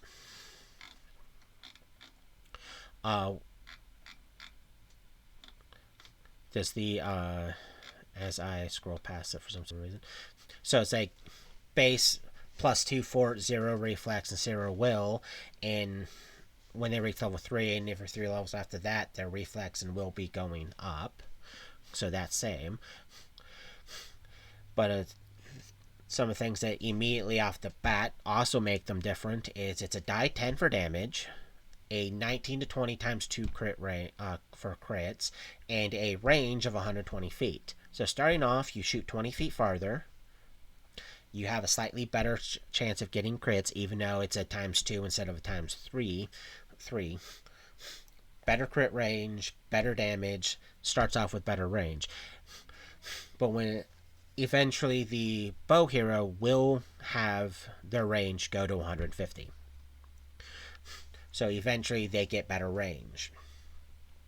The main difference is the crossbow, their range and crits do not change. Their damage changes. So it starts out with a D10 and ends at 10 D10. They are about getting that damage in with that one really good shot.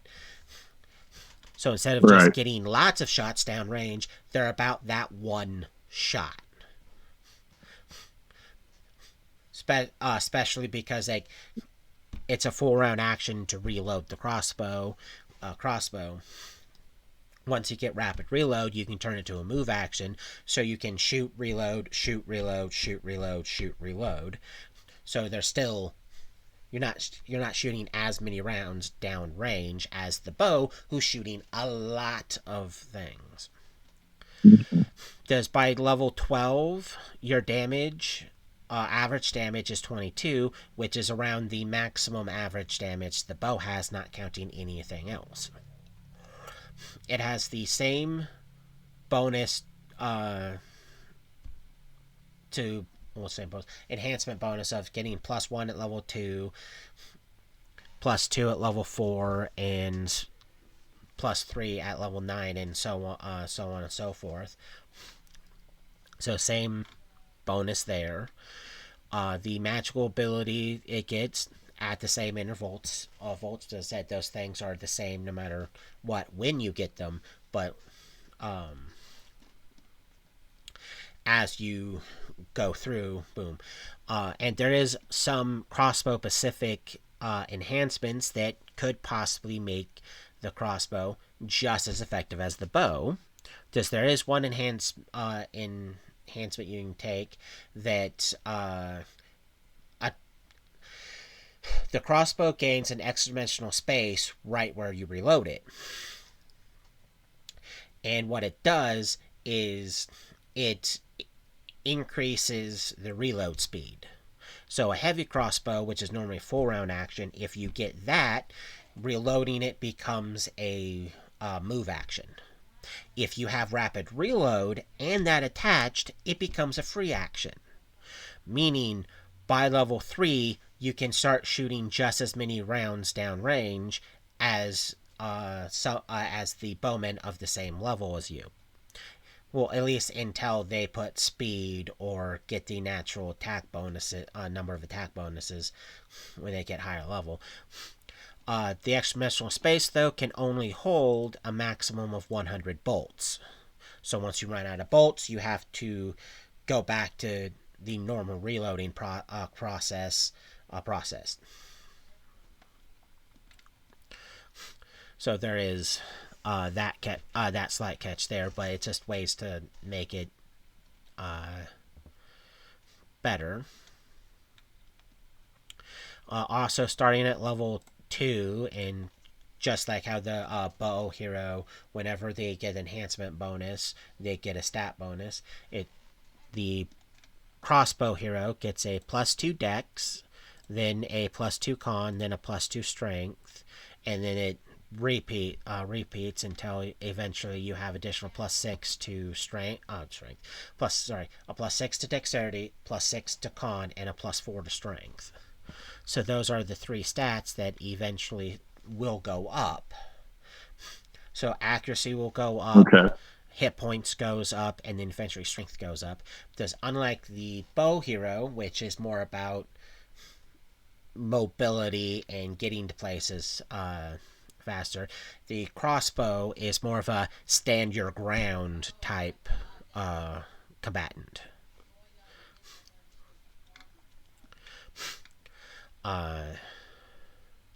Hence why they also can wear like heavy armor and have more hit points. All right. Is there any questions about the crossbow hero? Now, can I, if I'm behind cover, does this still take me a full turn to reload? Without something aiding you while you're in cover or not, it's still a full round action reload crossbow. You could be out of combat. There's not an enemy in sight. Still takes you time to reload it. Okay. You need a feat and or a magical enhancement to make the crossbow reload even faster. Okay. But that's the trade-off. Yeah, it does more damage than the bow hero, but it's not getting the number of attacks off. That's where they're trade-off. So the crossbowman does benefit going more of a sniper route, which if you use the move action equivalent to use the aim feature, you designate a target and you use that ability, and your next attack you make against that target, you get a +2 to the attack roll. Well, I'll have to double check. Does it's either move action equivalent or for a round action to do the aim action, and you get a +2 to your attack roll against that target. And that attack roll stays as long as you're able to keep them down sight. So if you lose line of sight, you lose the bonus.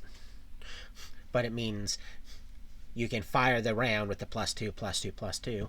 And it also means the subclass sniper is really good for the crossbow, because the sniper heavily relies on getting the using the aim action. Mm-hmm. Because it gives all sorts of different bonuses and stuff. So that whole reload time may be a bummer, but there's ways to still benefit. Excuse me. Regardless of what happens. Okay. Is there any other questions from any of our mighty heroes today? I like potatoes. No? I like potatoes. Okay. Is our other person still here? Oh, yeah, there she is. Well, I mean, she's not being overly noisy, which isn't a bad thing. Mm-hmm. Because if she doesn't want to talk, she technically does not have to talk. Excuse me. Oh, that's I didn't fine. realize I was muted.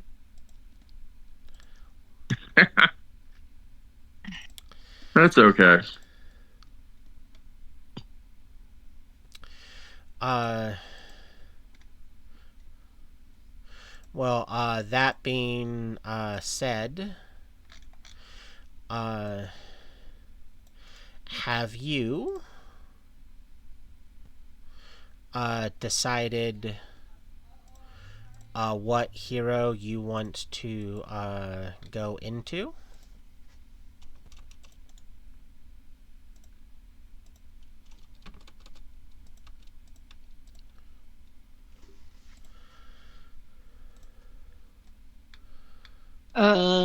Yes. Give me just a second, though.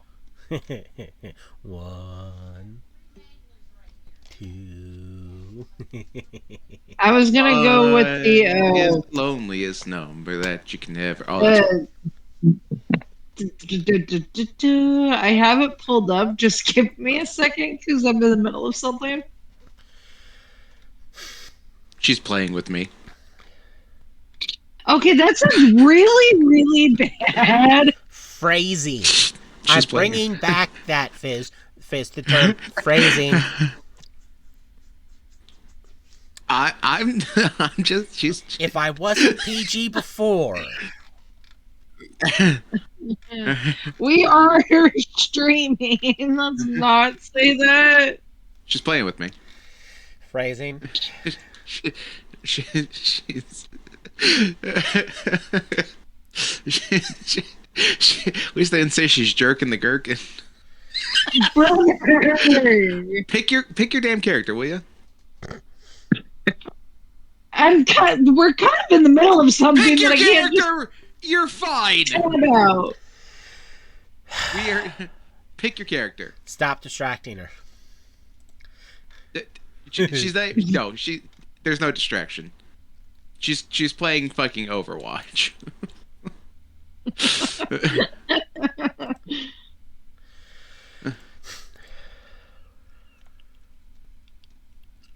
We pick your character. She's reading. Which character? Give her like 5 The more seconds. divine. The scepter. The scepter of the divine. Which will be Oh, somewhat later. Boom. That's bad. The divine. This is going to be a fun one, because this one, unlike the other ones, has a lot more work behind it. Oh, wow. So Yeah. you Oh, GG. have managed to pick the one that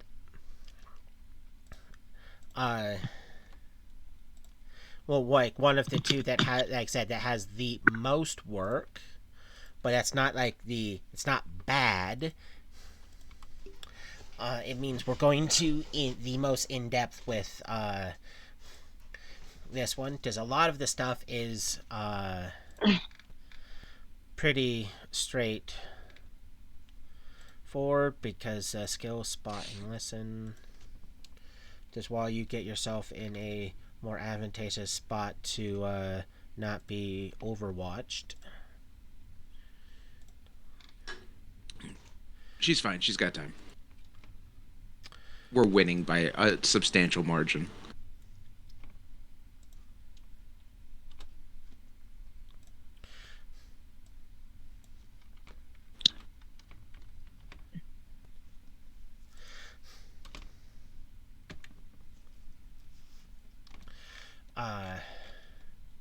I actually have to pull something else up real quick.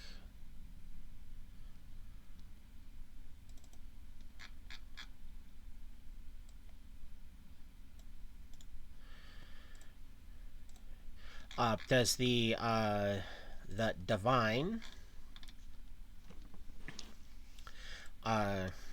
their weapon is a scepter, and the scepter grants them spell-like abilities. So wisdom is going to be your key. Yeah. So because like unlike the bow hero we have and the crossbow hero have, where they have a physical weapon that they have to launch to protect things, you have the I do spell stuff. Fuck you, that's why. Yeah. So, you're gonna be probably running around with the crossbow hero, by a crossbow hero, till you get to a point where you're casting, able to gain access to some of the more powerful divine spells to smite thy foes.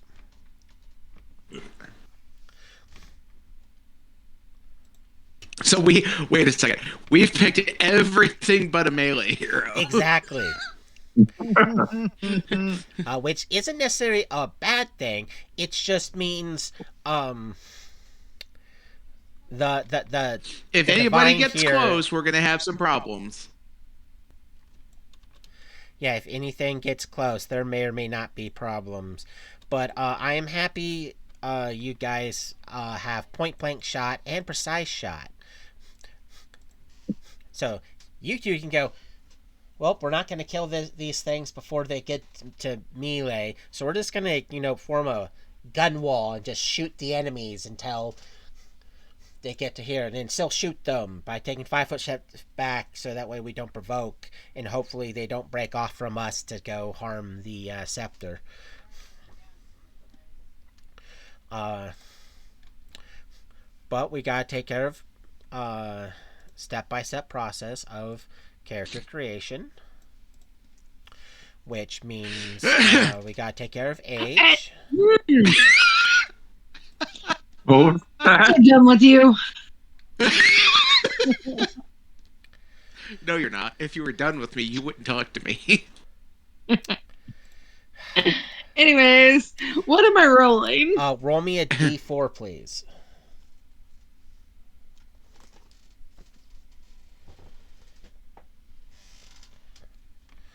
Okay, you are 18.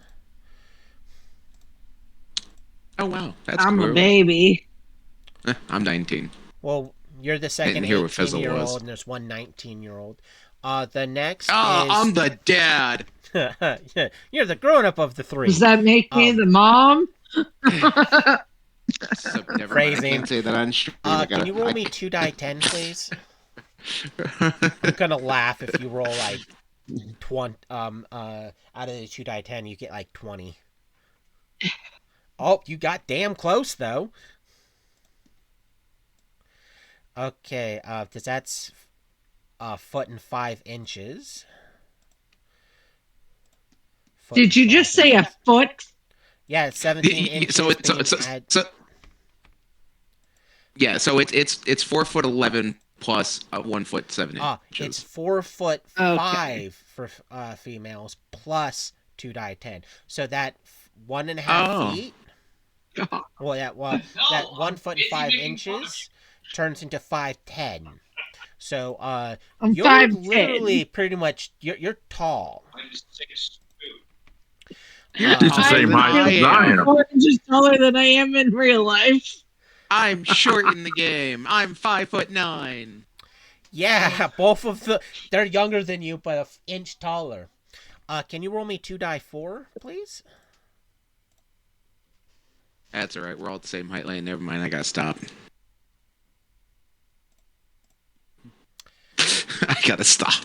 This is actually funny because you guys are gonna laugh. Oh.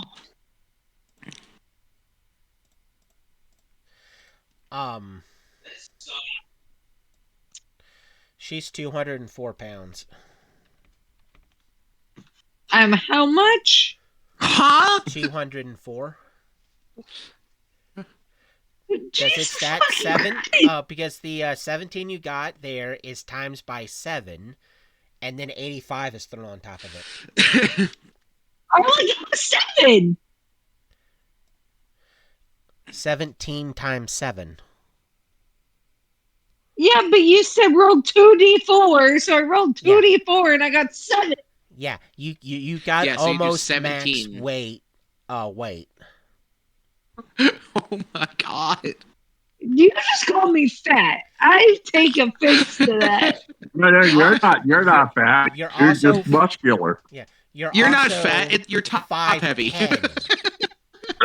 And we haven't got to stats yet, God, which could possibly mean that if stats are All your equivalent weight, ways, that weight could be justified as pure unadulterated muscle.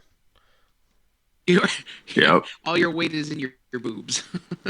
these fucking Phrasing. That's not nice. Phrasing. That was I.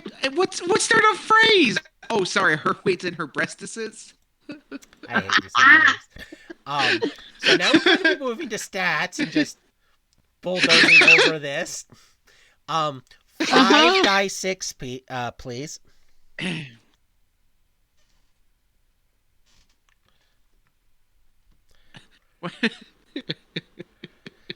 That one gets to be re-rolled.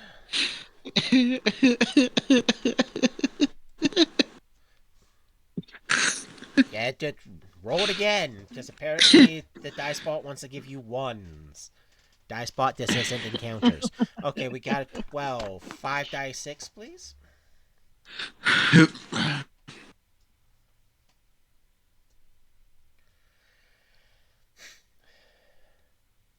Oh, you still get to re-roll that one. So there's a small chance that we could turn that in. Okay, no, but that's a 16. Roll 5 die 6.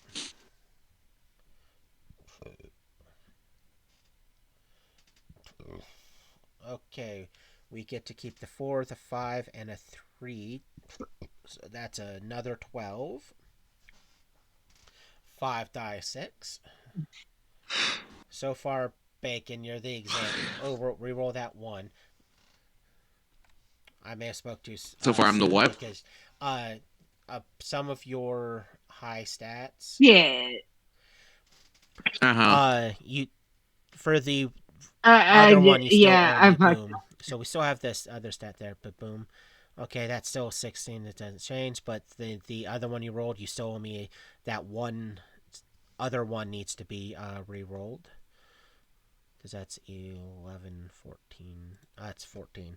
I was about to say you're like the pinnacle of like the best rolls.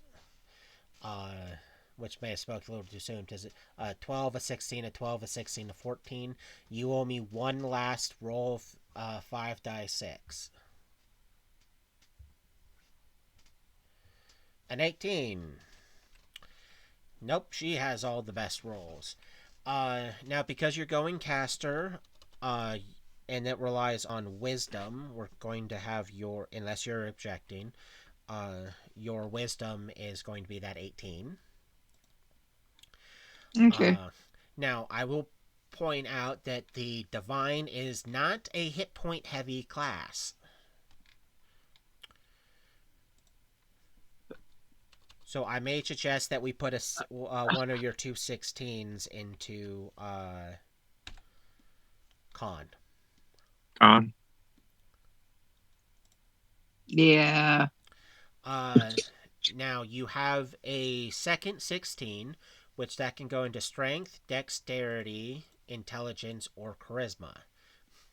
Which charisma helps with people skills, intelligence will help you with skill points, dexterity will help you not get hit.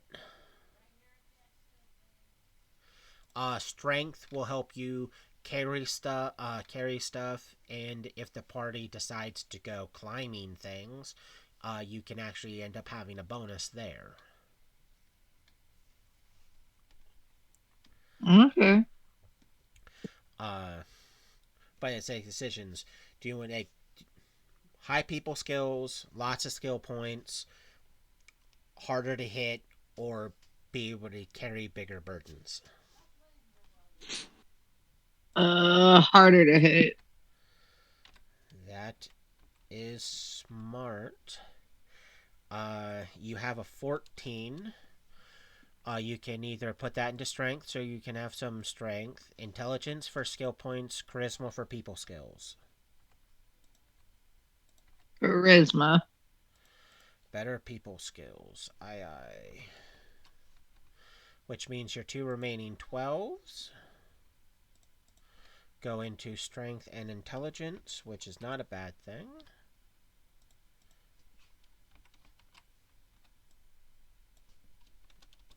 Now, because you're human, 3 of your stats need to be picked, and they're going to go up by 2 points. I'm going to suggest wisdom being one of them, because that's going to help you in the short and long run.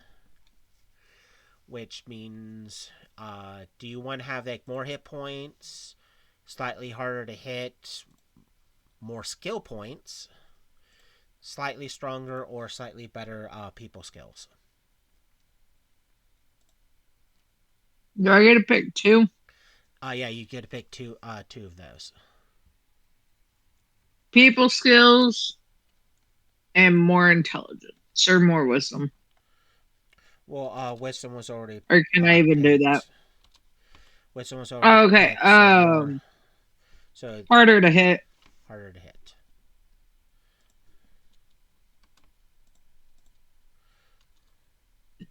Okay, because of that, you have a reflex of 4, fortitude of 3, and a will saving throw of 7. Which means you're probably not going to fail any of those anytime soon unless the dice bot decides that you suck. You also have 7 hit points. I can't get hit by nothing. And a 14 I will get AC. one shot. In other words, we're going to have to protect her with everything we got.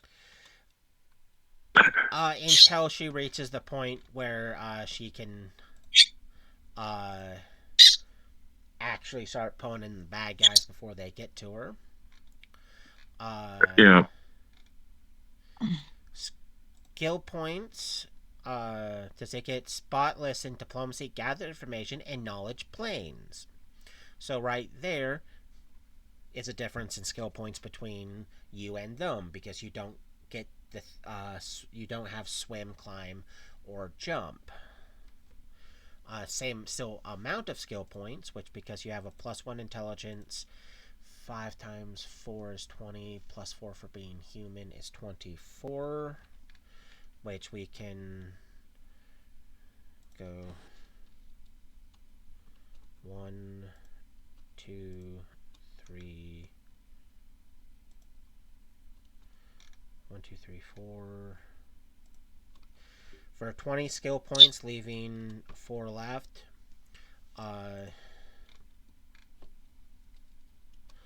Diplomacy and gather information have a total of 7 bonus, 3 from charisma, 4 from ranks. You have a total of 5 knowledge planes because of, excuse me, +5 from wisdom and 4 ranks. But there's also 4 skill points left that have to go into cross class. So, do you want my recommendation? Sure. Survival. Let's do it. Which means you have, because of your wisdom, you have a +7 survival, and that's because it's a cross class skill. Huh. Having a real high wisdom, despite what some people might say, or may say, is still really good. Nuh-uh. Yay, it's just we die. Yeah. Now the next step, I'm trying to look for something real quick. Sometimes I love having folders that help me do stuff, but then all it takes is a folder being misplaced, and suddenly I have to go digging for it. Because, yay me.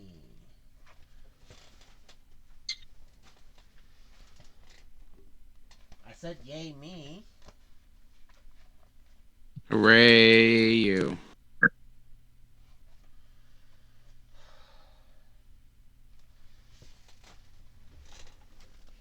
Okay, here they are. You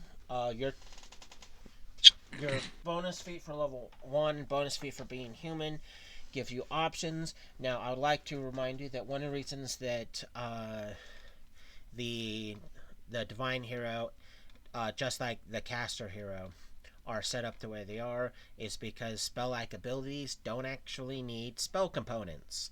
So there's there's multiple benefits because you don't have to buy those things, prep those things, or anything like that. So it leaves Cool. you open to getting bonus things that can just straight out help you. Uh, which I'm double.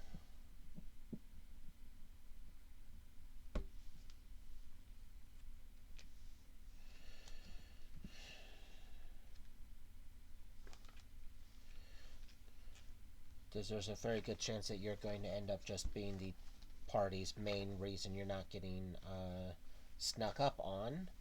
Does having a 9 spot and 9 listen is always good.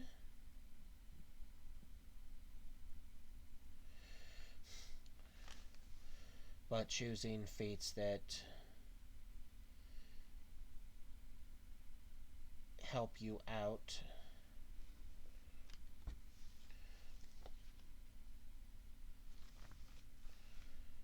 is also important, which is one of the reasons why it's taking so long to find, because there's several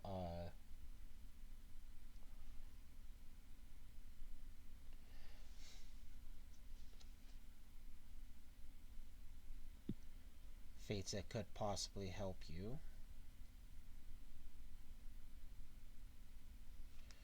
I just have to find them. Do, do, do, do, do, do.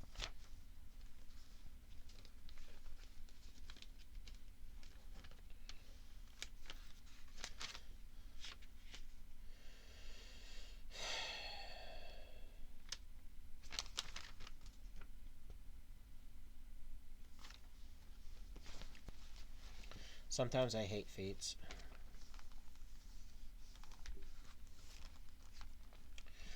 Yeah, they can't kind of smell.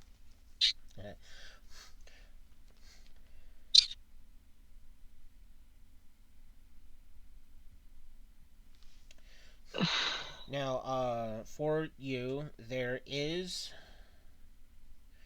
uh, a feat line you can start taking that can make your character look unique while also giving you benefits. It's known as the Apparition Bloodline. Okay. Uh, the first step is taking Apparition Blood, and when you take it, you choose one of 6 traits, and your character has that physical trait that gives you a bonus. For instance, you could take Sticky Fingers, gives you a +3 on climb checks, or Webbed Hands, +4 on swim checks, Bulging Eyes, +2 on spot checks, Slimy Skin, +4 Scape Artist, Tail, +4 balance, Segmented Eyes, +3 on search. Uh, The I like the escape artist one. the main reason this bloodline is important is because the other feats that get unlocked that have stacking bonuses based on how many bloodline feats from this that you have, and the aberration blood counts for all counts as the base feat that does stack with the additional ones. So, for instance, um, for the second one, you take Durable Form. What that does is you get additional 2 hit points per Aberration Blood feat you have. So by taking Aberration Blood with the Slimy Skin, so you have the Escape Artist, and then taking Durable Form, you'll get additional 4 hit points. Huh. There's also Inhuman Vision. So instead of taking Durable Form, you take Inhuman Vision, which will give you Dark Vision to a range of 10 feet, because it's 5 feet per feet, while also giving you a bonus to spot checks equal to the number of AB feats you have. So you'll have Dark Vision out to 10 feet and an additional +2 to spot checks.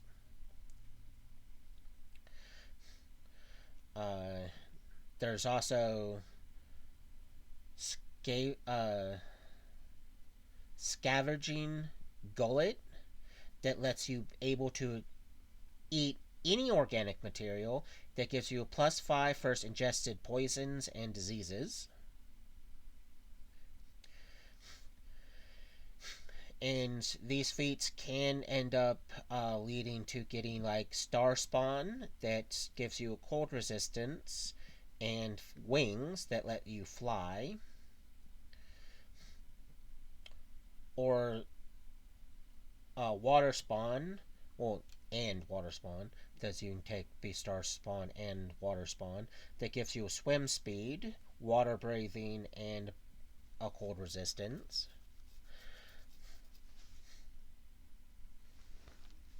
So there is a bundle of those that add to what you can do by simply taking it. You mean to tell me I could steal them toes? Come here, boy.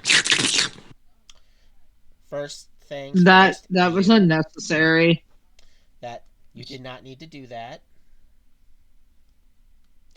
But them toes. Secondly, why? I don't know. It just sounded like a good idea at the time. Now, if you don't want to go the aberrant route, there is several other feats that you could take that can make you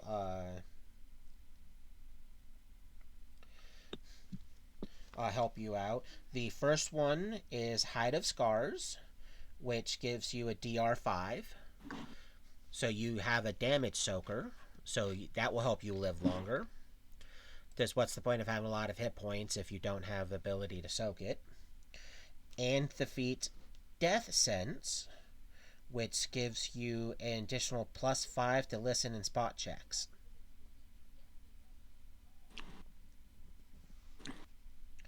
Which will make you harder to be snuck up upon.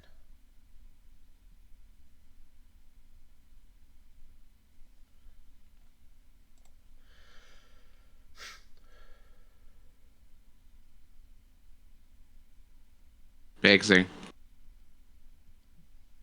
Hello. Are you muted? I was muted. Sorry. He's asking for you to make decisions. I didn't hear him. I'm Oh. so sorry. I had to run the. Well, instead of going the Try that aberration one more route time. to get more hit points and several other things, you could go Death Sense, which gives you a +5 to spot and listen, which will make it harder for things to sneak up on you. And Hide of Scars, which gives you a DR5, therefore you have a legit damage soaker, which means you're ignoring 5 points of damage you take whenever you take damage. As long as DR can apply to it. I like the skin one that you were Hide saying. of Scars. Yes.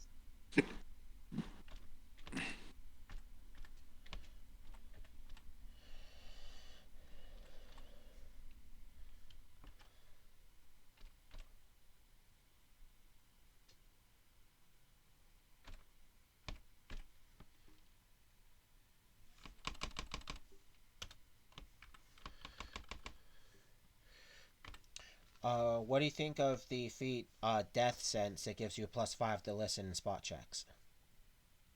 I like that.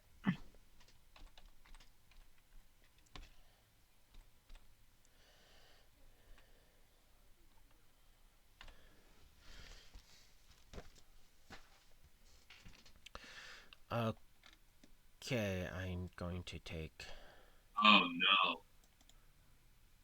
Copy Japan that. is But officially you're the country of. I'm on my Huh? mic. Yeah, but it means you have a 14 spot and a 14 listen. So anyone trying to sneak up on you is going to have a hard time of it.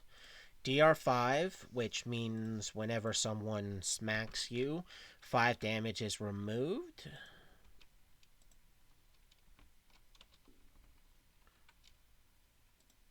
Yeah, tell Chandler to shut the fuck up. I like that. Yeah.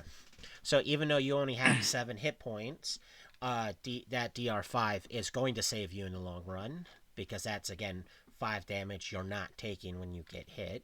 So unless they use a elemental effect, you don't care. Now, Bet. at level 1 for being the divine hero, you get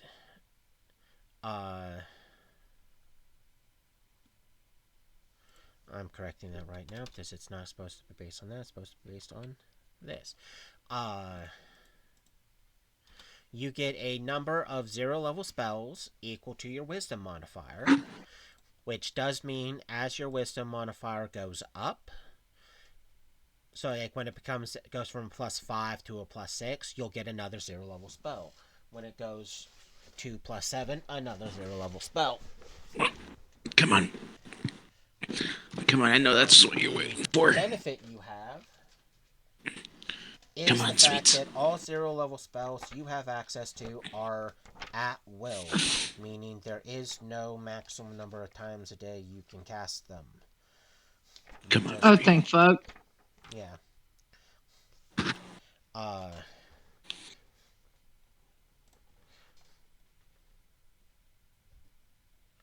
which means you get to know 5.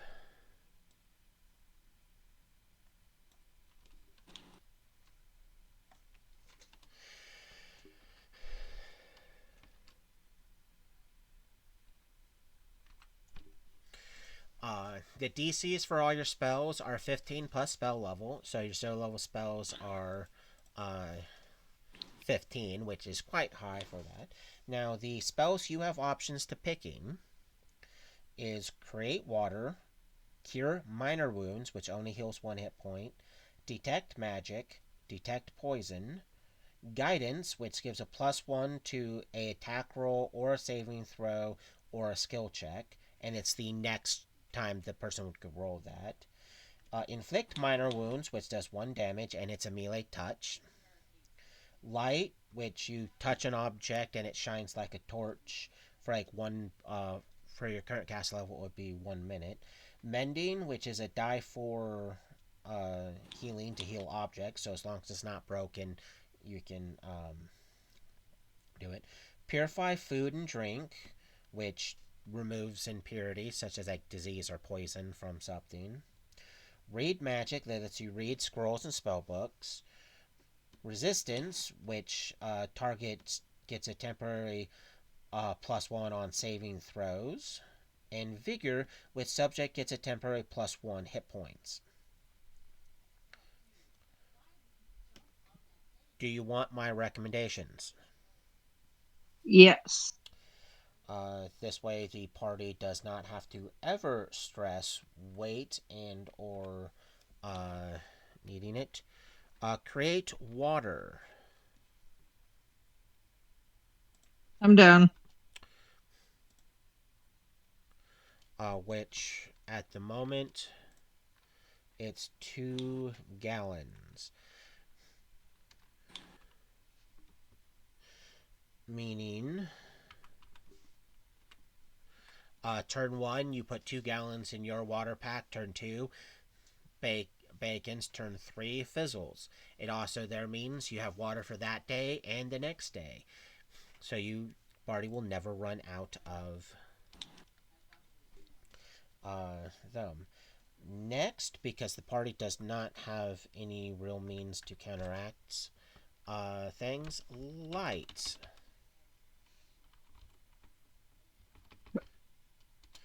Does things will you just You literally pull out a torch instead of lighting on fire. You cast light on it, so now the part that's supposed to be on fire is shining like a torch. So you're not producing smoke or heat, so there's no fire. And because it's an at will, every minute when it runs out, you can simply cast it again. So your cast constant boom, and as your level goes up, the longer it lasts. Well, I'll double check on the duration, but my mind says boom. Next, because this is going to help out short and long run, cure minor wounds. Because one hit point may not necessarily sound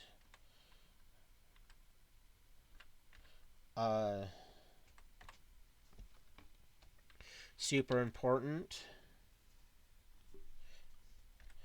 but it's an at will, so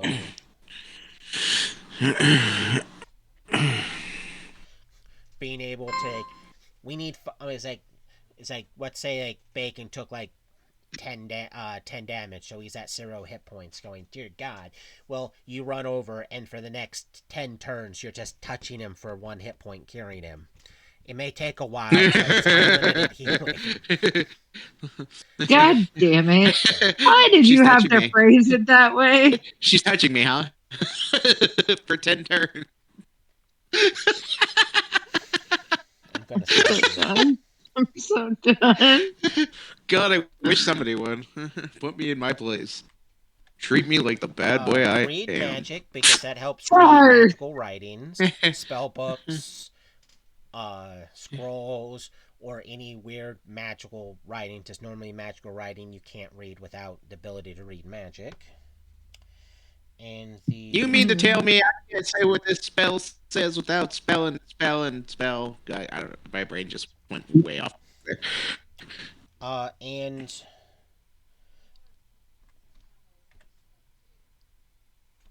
detect magic.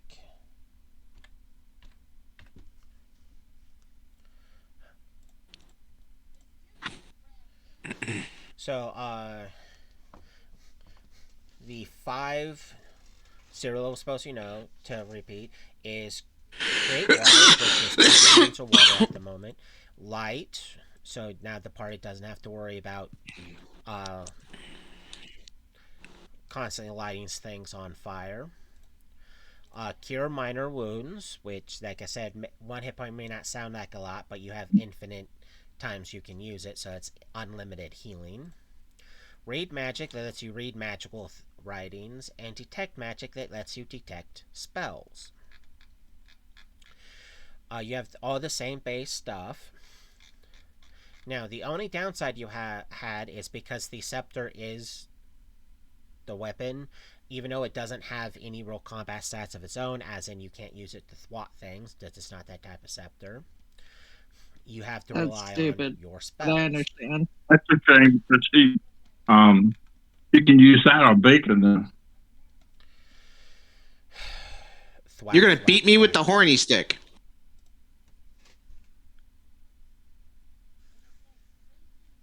I hate you. I haven't heard. Everybody hates me. It's okay. The only other downside that you have for being the divine is no armor proficiencies. So you're best when you're naked. Well, the free traveler's outfit is pretty much the outfit she's going with. It's like the con is wearing armor does not help you because you get additional penalties for it. Because one of the problems that people have when they're using armor they're not proficient with is the armor check penalty does get to apply to all attack rolls. So even though you don't have any attack features at the moment, when you get higher level and you get access to spells that do damage, that do require attack rolls, the armor check penalty would play against you. Mm-hmm. But I'm good with no armor. Yeah. So, pro, you're starting off with the most amount of money out of everyone. So when push comes to shove and the party needs to spend money on something, you got the party covered mostly. Uh, so to recap on everything, as the first level divine, 7 HP, speed 30, AC 14. You're 18 years of age, 5'10" in height, 204 pounds. We already covered your 5 spells, so we don't need to do it again. But you do have a DC 15 for those spells if they ever trigger the saving throw.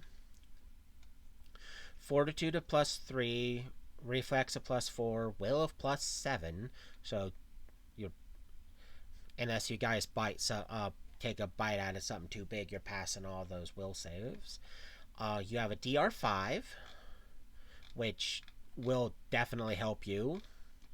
Does depending on what the party ends up fighting, you're taking no damage or significantly less damage.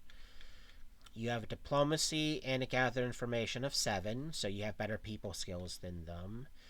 Knowledge planes 5, so you are knowledgeable about what on stuff when it comes to the outer planes. A survival of 7, so when it comes to not getting lost or gathering random things for the party to eat or safe spots to drink, you have an easier time doing that, even though you have 33 days worth of food and unlimited water, so you don't even need to stress it unless you really want to. And you have a 14 listen and a 14 spot, meaning if it sneaks up on you, it's probably something you should run from. Yeah. And that pretty much sums up crud with your character at the moment. Other gear will become available as you need it. But to go over the base stuff for the divine on how it works, like I said, they get 4 hit points per level. Con augments it just with everyone else. Speed 30, no armor proficiencies. Spot, listen, diplomacy, gather information, and knowledge planes are the skills. 4 plus intelligence modifiers the base, but humans get additional boom there. Base attack is still equal to level, so that's the thing that the divine hero has over like a normal cleric is better attack value. The saving throws are Fortitude base 0, Reflex base 0, Will base 2, so they're more into the will saving throws than anything else. And it's not till level 3 where the other two start getting bonuses. Now, the way your spell-like abilities work is at level 1, you get a number of 0-level spells equal to your wisdom modifier, and they're all at will, so it's unlimited uses. When you go up a level to level 2, you get access to your first level spell. The number of first level spells you get are equal to half your level.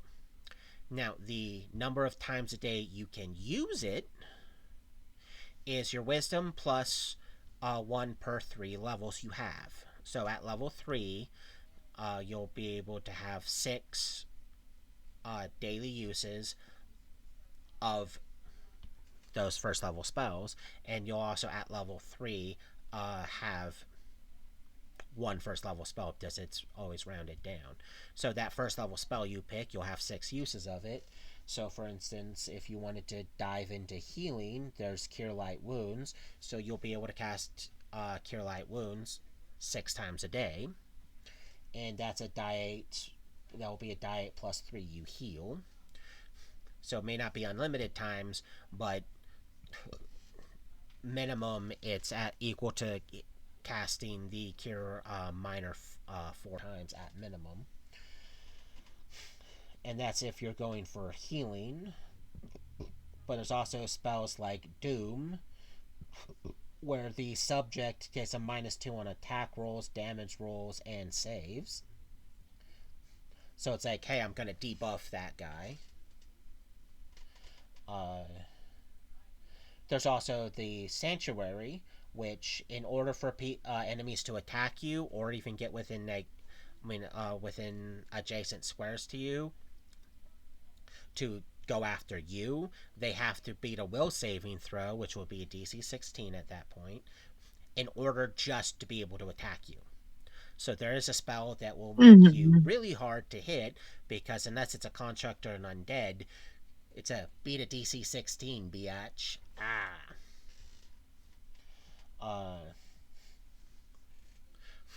At level 3, you get also a free metamagic feat, which the way metamagic feats work is, instead of increasing the slot of the spell, it increases it takes additional times per day equal to that increase. So for instance, Maximize has a +3 to it.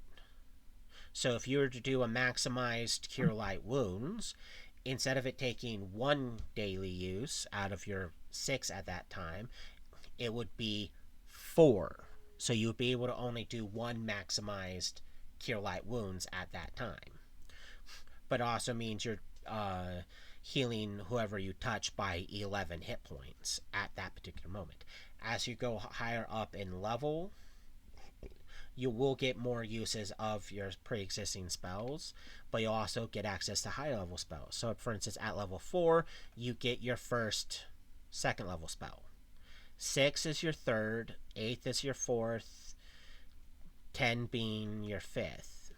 So pretty much for every 2 levels you gain beyond level 2, you're going to gain access to that level of spell, to half your level.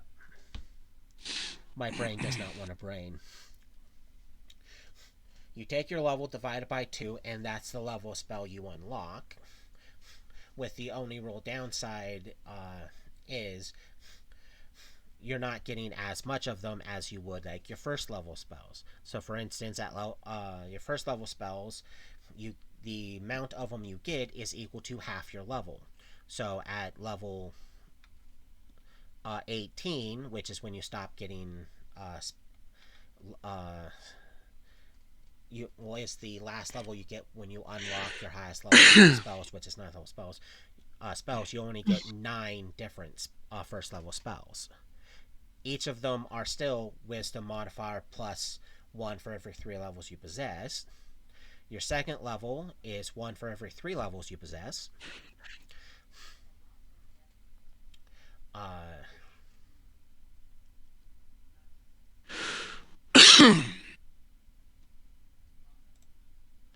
gotta fix that because I noticed there was a clerical error because those things seem to be switched.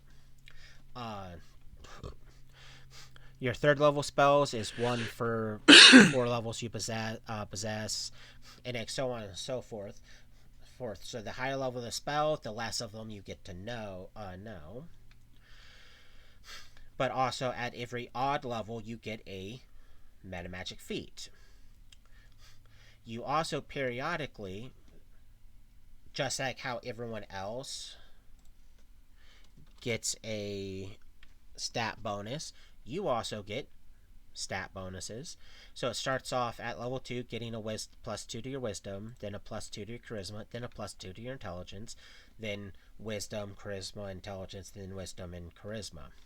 So the higher level you get, the better the higher amount of spells per day you're going to get, because your wisdom's going to go up. You're going to get that charisma bonus. It's going to help you with all your people skills, and an intelligence bonus, which is going to help you with skill-based things.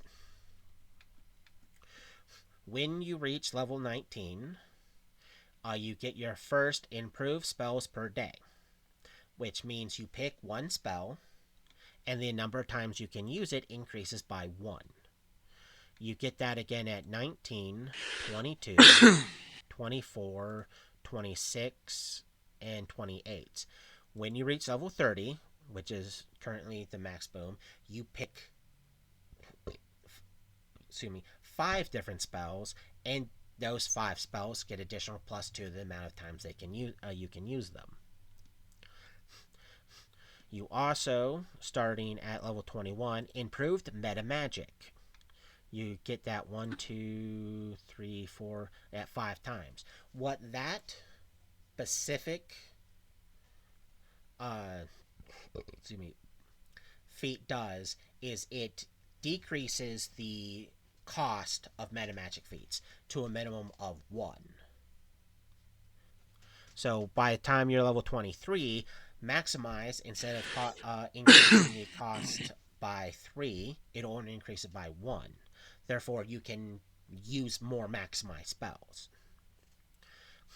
Or if you're trying to quicken, which will let you do 2 spells a turn, which that's normally a cost increase of 4. By the time you're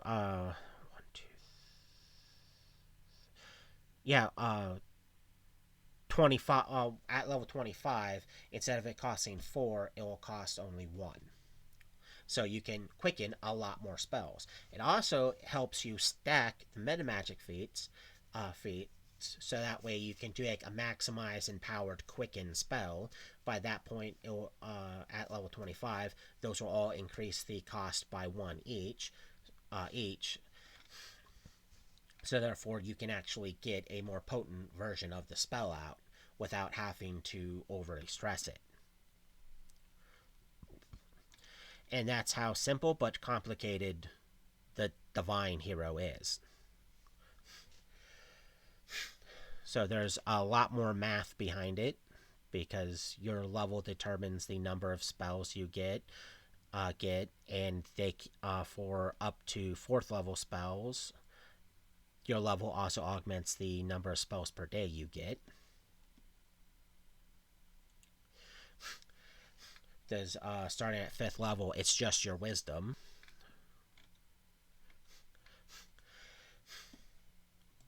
Your device battery is low. For your protection, please place your device on the charger now. Yeah, please charge that, Fizzle. So it slowly gets a little bit more complicated the higher level you get, but you get the simplicities of not having to stress a bunch of things until you get to that point. So at the moment, yours has the most work, but we're done. We don't have to stress anything. Boom. So before we move on to talking about our next topics, is there any questions about the Divine Hero?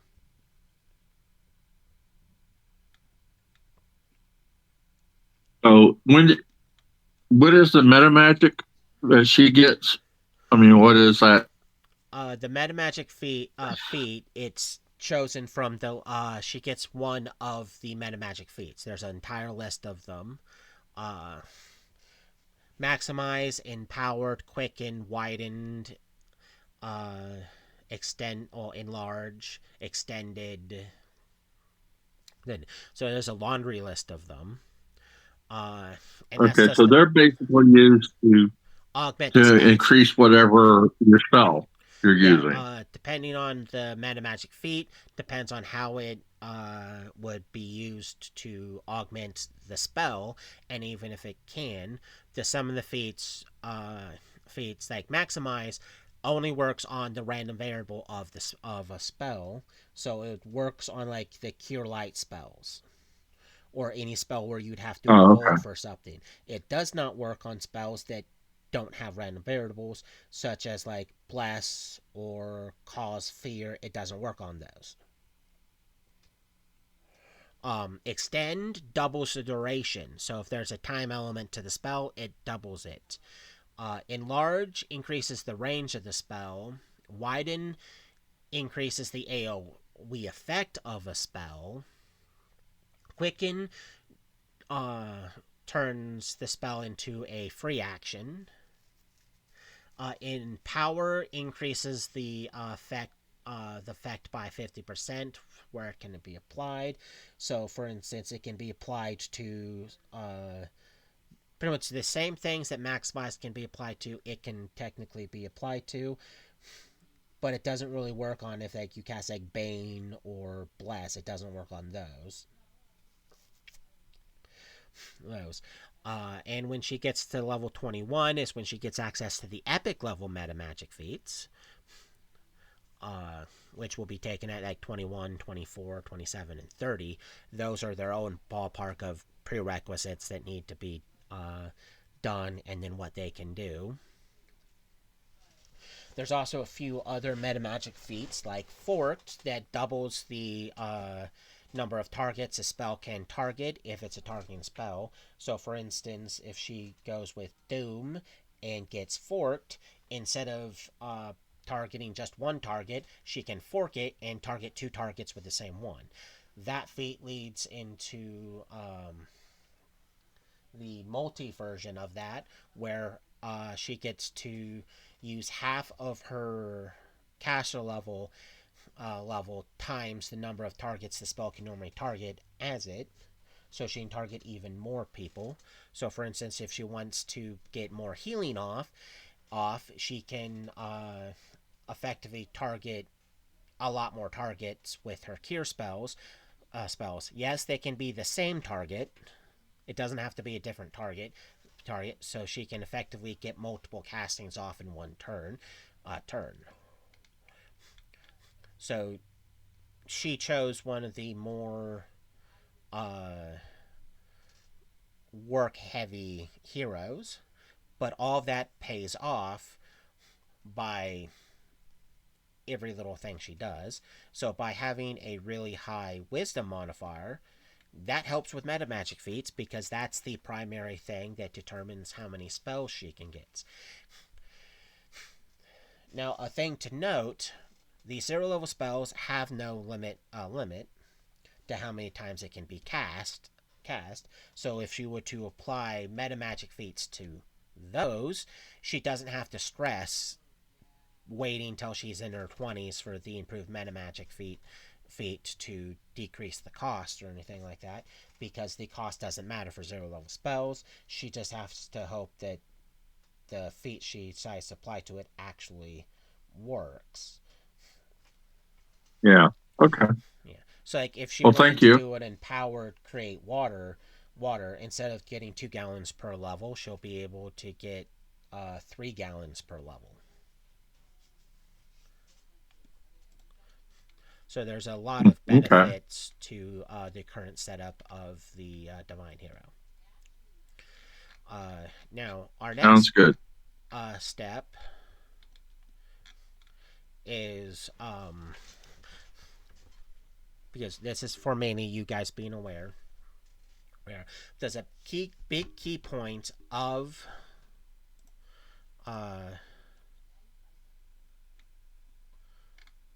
oh hey, there's someone I get to ban.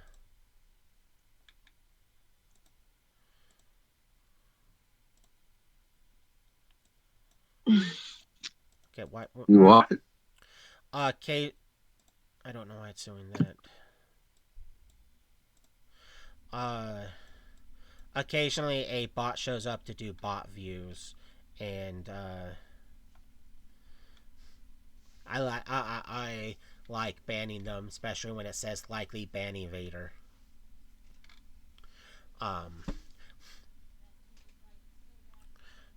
No, but like I was saying, a big part of the entire concept of this game is the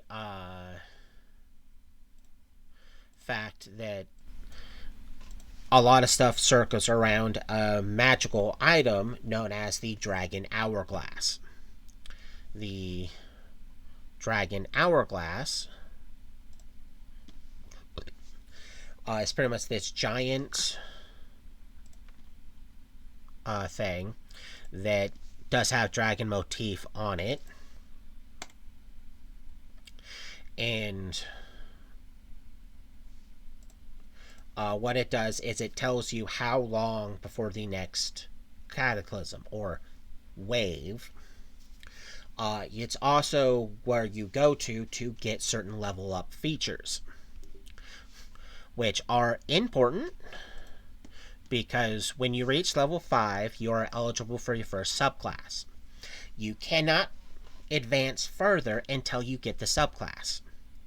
The subclasses do have their own restrictions, so not everyone can take the same ones or have the same options. For instance, there is 2 that are restricted to ranged individuals. You do not necessarily have to take any of these 2 because there is still some other options. These are the only 2 options limited to ranged people. The first one is called Sniper. And just like all of the subclasses, each subclass has 6 features. You unlock the feature when you reach a corresponding level. You get up to 2 subclasses. The Catch-22 is your second subclass, which is unlocked at level 10. You are treated as 5 levels lower for that subclass. So picking the first subclass is important based on their 6 tier ability, which is unlocks at level 30. For instance, the Sniper at level 30, you get the ability to one-shot with the aim action. Because when you hit with an aim action, there's a DC 10 plus damage fortitude save throw. Fail means death, pass means you're stunned for 1 round. So, like, every single time you do it at level 30, you can one-shot someone. But the other abilities you get is level 5 ability is you get additional +1 to attack per 2 levels. So half your level gets applied to your attack bonus. You get a +1 to damage for every 4 levels you possess. You also get an additional +10 to your range per 5 levels you possess. So right there you get a +10 to your speed, +1 to damage, and a +2 to attack. Ooh. When you reach level 10, you double damage when you do an aim action. So you're doing more damage whenever you do it. The third power, which is level 15, is you get additional +1 to attack per 5 levels to the aim action, which stacks with the already +2 you're getting from aim action and the bonus to attack you get for the first level thing. So it all stacks. The fourth power is you double your range when you do the aim action, so you can shoot even farther. So if you're concerned that the target's too far away, so you get more penalties, well, if you do the aim action, your range it doubles. So now you're not taking as big as penalties. The fifth power is you get additional 1 damage per 5 levels to the aim action. So right there, you're getting additional damage bonus when you do the aim action. So a lot of the Sniper is about that aimed action. So the Sniper does benefit the crossbow a lot more than the bow, because the bow is about getting a lot of attacks downrange as fast as possible, versus the crossbow, which is more about that perfect shot. But the bow hero can still take it if he wants to, because he doesn't have to just do a lot of attacks. He can go for that aim shot. Now, the Arbalist is the second range only, and it's worked slightly different than the Sniper. The Arbalist works for obviously both the bow hero and the crossbow hero. The first power it unlocks is additional +1 to attack and damage rolls per 2 levels, because the Arbalist is about just hitting and doing damage overall. The second power... Alright, I'm backing out. I'm getting out of here. I'm gonna go take a nap, because... You're getting tired? Your boy is... Yeah, your boy is tired, and I have to go to work tonight, so... Yeah. Well, we're almost at an end point anyway, so I will point out that you were here for the 3 hour clock mark. So you will get credit for that. Yeah. Sweet deal. I'll catch you guys later. Bye. I said the second power is the Arbalist gets to ignore 1 point of DR per 2 levels.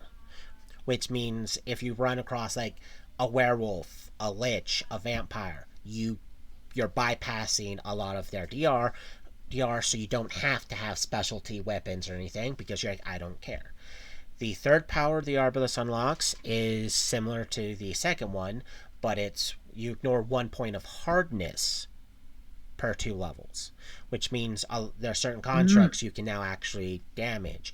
If you're targeting a wall, a door, when you shoot, you're actually able to shoot and just get rid of the door or the wall or the window or whatever you're shooting a lot more efficiently because you're just destroying that object. The fourth power, which unlocks at level 20, is when the Arbalest really starts to shine.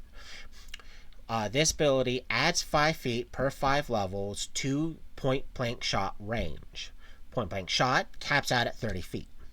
If you're an Arbalest and you reach level 20, you're adding 20 feet to it right there, which means you can be up to 50 feet away and still get the benefits of point blank shot. So the Arbalest isn't about being super far away, it's about being close. The fifth power is you get additional +1 per 5 levels to point blank shot. That +1 per 5 levels means at level 25 you get additional +5 to attack and damage rolls for point blank shot. So you get more damage. The sixth power is you get additional +5 to confirm critical hits, and the critical hit is considered a ×5. So when you, the mighty crossbow hero, or Bacon, the bow hero, reach level 5, when 5, depending on what you go for, you're going, if you prioritize these two classes over the other ones, you're going to prioritize sniping actions, which is the aim action to do that, or I'm just going to do overwhelming damage. So both those are pretty important. Now we get into the first subclass that's restricted to melee or ranged. This is the Paladin. His first power is he gets lay on hands, which he gets to heal a number of hit points equal to his charisma modifier times his level a day. So right there, if you, let's say, as a crossbowman at level 5, you went Paladin, you can now help keep yourself, the Divine Hero, and the Bow Hero alive through that. You also get a increase to your charisma modifier, not modifier, but to your charisma score equal to 1/4 of your base charisma.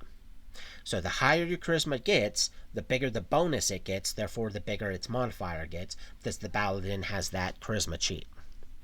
Second power is a smite ability that can be used once per day per 5 levels, and you add your level to damage and your charisma to attack. And it's not a smite evil, it's a smite whatever you're attacking. And yes, it works with ranged weapons. This is a smite. Boom. Don't worry, we're almost there. We're almost to the end. No, I was yawning. I'm sorry. I've had a very long day. I don't doubt that. Working out does that. That and I had work today, so. Yeah, damn you people and working. The third ability is immune to diseases, so now you don't care about diseases. Fourth ability, a holy mount. So instead of having to go out of your way to to try to get just a really good mount, you can actually summon forth a celestial version of a warhorse.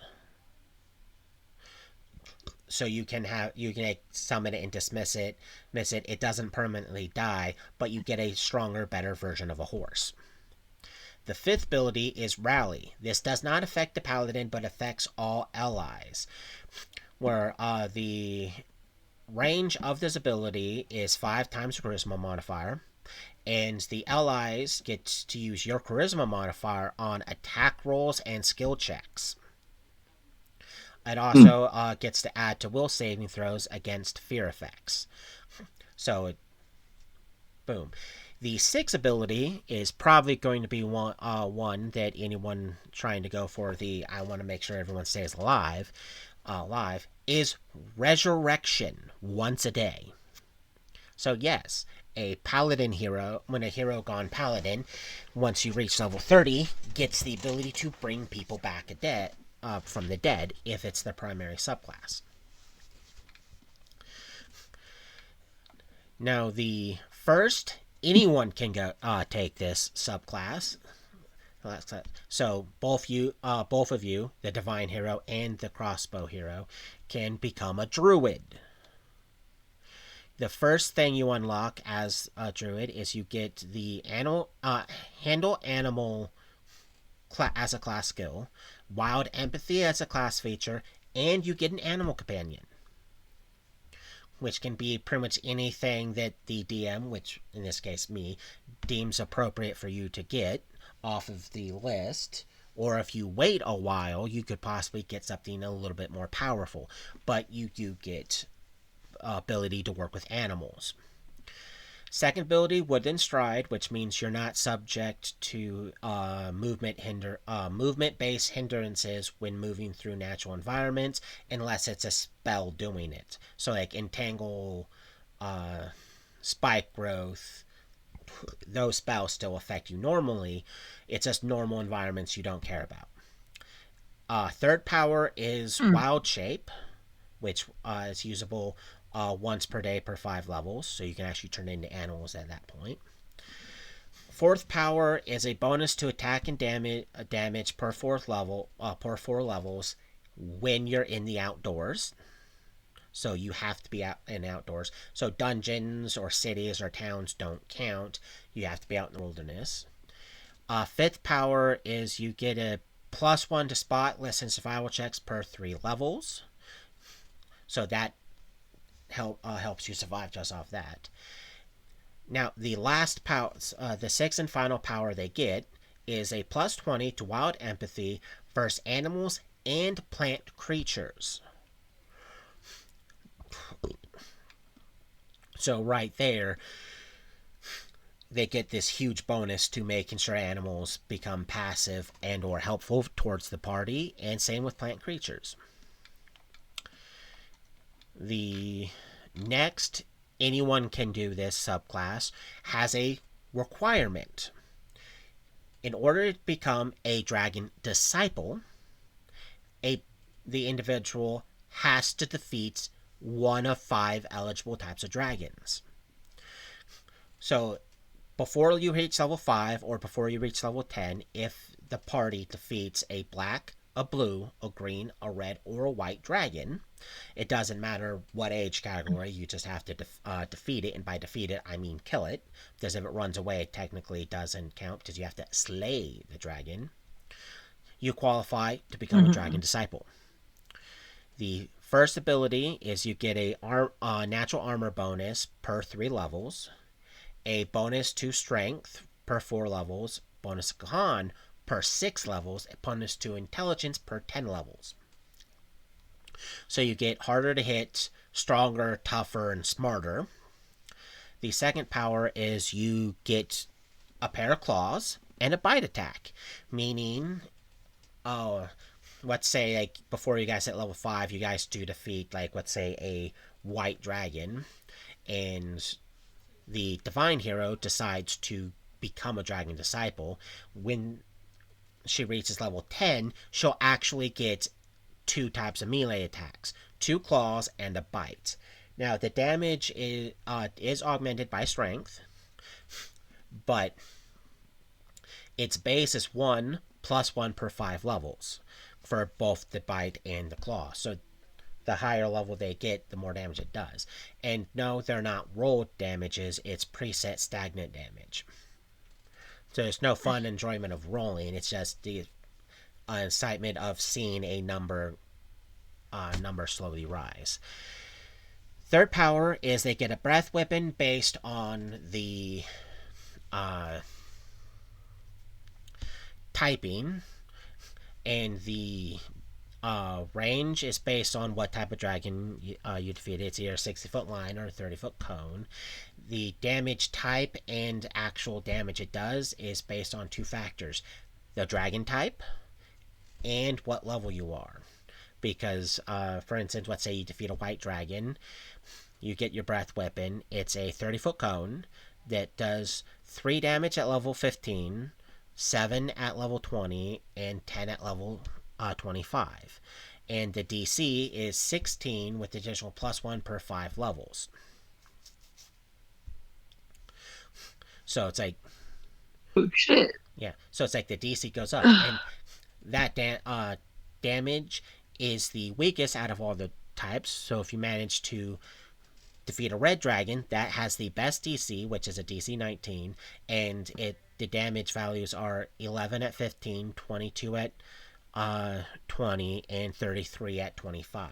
So if you really, really want to rush and risk death, you can go forth and find a red dragon to kill to be a red dragon disciple. The 4th ability they unlock is Me and my 7 hit points. Yeah, you and your 7 hit points. The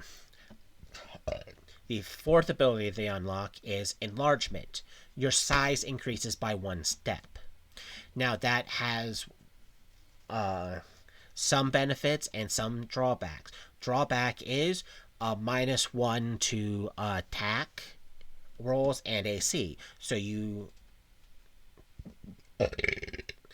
it's a -1 to hit, which at that point isn't necessarily going to be a big problem because you're at least going to have a base attack of 20 at that point. But you also are slightly easier to hit. Bonuses: you get a bonus to your strength and constitution, and you get a melee reach of 10 instead of 5 because you're large, tall. 5th power, wings, and it's based on your land speed. So if you're the crossbowman, fly of 20. The divine, flight of 30. If the bow hero does it, he gets a 45. Now, the 6th and final power, it would be the only reason why you guys would probably try to speed rush to become a dragon disciple, is when you reach level 30, you get the half dragon template applied to you, which means an intelligence increase, charisma increase, a strength and a con increase, immunity to that elemental typing. So you get a lot of benefits, but you run the risk of your character not getting it because you would have to have this be your primary subclass. So you'd have to speed run to locate one of those type of one dragon of those 5 types, and then kill it, which could result in character death or just a very long drawn out attempt of I hope we all don't die. Now, the only upside that anyone would probably have is your level progression stops when you reach level 5 until you pick a subclass, which means if everyone else picks a different subclass, you can still travel with them, but you're going to be stuck at level 5 until you get a subclass, which means you can bank on them keeping you alive long enough to defeat the dragon. So that way, when you guys go back to the Dragon Hourglass, you can pick that, which means you get the initial benefits right there, and then all the level stuff gets applied to you. And because everyone's going to pretty much most likely should be the same level at that point, you get a lot of level progression BS, and then you get to apply the subclass stuff to it. So if you want to run the risk of over relying on the party to keep you alive then you can do that. The next and last anyone can be this subclass is the rider. Their entire stick is less about them getting better and more about their mount getting better. The first perk is the mount gets a bonus of +5 per 5 levels to their speed. They get also a bonus to AC for every 3 levels you have. Next power is they get bonus hit points for every 3 levels you possess. Next power is they get a bonus. They get +1 per 3 levels you possess to all their saving throws. Fourth one is for every 5 levels you possess, they get a +2 to their strength and con. Fifth power is they become proficient in light, medium, and heavy armor and suffer no speed-related penalties to the armor. So you can literally get your horse to be decked out in full plate and not have to worry about it being slowed down. The sixth and final power, if it's the primary subclass, is your mount gets wings equal, and they get a fly speed equal to half their land speed. And yes, the speed bonus from the first power does count in this. So let's say you have a heavy warhorse as your mount, so all of this stuff gets applied to it. It has a base speed of 50. You make it to level 30 primary with your primary subclass, which means its base speed is an 80, and now it has wings and it has a fly speed of 40. So now you can fly. Well, goddamn. Yeah. So it's like the rider does have those benefits of now you're flying. Eventually you can flying, which means you don't have to care about a lot of the hindering terrain or anything. You can fly out, scout, run ahead of the party a little bit, boom. Or when it comes to a lot of the combat, because a lot of the, unless it's normal adventuring, a lot of the waves, you're gonna have plenty of movement to fly around. You can fly around the battlefield doing whatever you need to do while the mount keeps you at a safe distance, which means if you're the crossbow hero, you can be at a safe distance and shoot. Because you can sit there and fly and shoot. Not to mention the fact that if this is your primary and you're the divine hero, you can be at a safe distance and cast any range debuff or buff spells or range damage spells you can to manipulate the battle, and only have to worry about getting close to allies when you need to heal them. Now, the very last subclass we're going to talk about, and because I'm limited only to ones you guys can actually get, is the White Mage. The Divine Hero is the only one that can get this. The first power is you get a +1 per 3 levels to healing spells. So any healing spell you use, you get to add 1 per 3 levels to it. So for instance, your Cure Minor Wounds that has unlimited uses but only heals 1, at level 5, if you choose White Mage, you're not healing 1 point of damage, you're healing 2 points of damage. When you reach level 6, it becomes 3, and then for every 3 levels after that, and so on, you're healing more. And it's to all healing spells. Cure Light Wounds, Cure Medium, anything that restores hit points, it applies to. Second perk is you get, for every 3 levels you possess, you get a +1 to spell DC. So any of your spells that that can be resisted just get harder resisted, like Bane or Doom, that are debuffs on the enemies. They're now harder to resist. Third power is for every 5 levels you possess, you get a +5 to AoE spells. So any spell that has an AoE effect, like Divine Wrath, you're now adding +15 to how tall it is and how much space it is, so you can affect more bad guys with it. Fourth power is for every 5 levels you possess, you add 5 feet to the range of spells, which it's to all spells. So now your melee touch spells become range spells. So like normally you're like Cure Light Wounds, you have to run up and touch them. Well, now you can be up to 20 feet away and go, you're within 20 feet. Take this die 8 +5 hit points right there. So right there, you don't have to overstress on getting range version of the healing spells or anything like that, because at level 20, if you're a White Mage, voila, they become range spells. The fifth ability is for every 5 levels you pick a spell, and the amount of times you can use it goes up by 1 per day. which means you can pick either the same spell 5 times, because it's level 25 when you get this, or you can pick 5 different spells, and if it's 5 different spells, each one goes up by 1 use, or if it's 1 spell, it goes up by 5 uses, so you can do more of your spells. Now, the 6th power, if this is your primary subclass, is all healing spells you cast are considered maxed out, which means your curing spells that you have to roll for, your mass curing spells that you have to roll for, you don't roll anymore. It's just considered auto maxed out, which means you do not have to apply the maximize meta magic feat to it, because they're all at level 30. They're all healing. I mean, all maxed out. Yeah. Boom. And that's only if it's your primary subclass. And that's the last subclass we're going to talk about. Unless you guys have any questions. I'm good right now. Yeah. Now the last 2 things to talk about are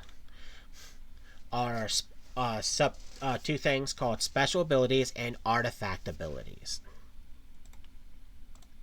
Now, the thing to note about these is for every 5 levels you possess, you get to unlock these. You still have to go to the Dragon Hourglass to actually officially unlock them, but you become eligible at that point. The special abilities, there is several different ones, and this helps make people be different. So if multiple people were to choose the same type of hero, for instance, if Fizzle would have chose Bow Hero, level 5 would help further define those two being different, other than the special ability or feats that they pick for their weapon. This right here, or special ability, enhancement abilities and feats, this here helps divide them even further. Because when you reach level 5, when you reach an increment of 5, you go to the hourglass and you pick one of these abilities. So if you pick immune to one element type, that one can be picked multiple times, 1 per element, so you can pick it 5 times if you really want, and you become immune to that elemental type. The second one is you add your level to a skill, so you can be really good at a skill. Third one is spell resistance, which is 10 plus level, so you can look at stuff trying to hit you with spells and go na na na boo boo, stick it doo doo, beat this number. Next is a legit DR, and it's equal to your con mod, which the only person that would probably not have to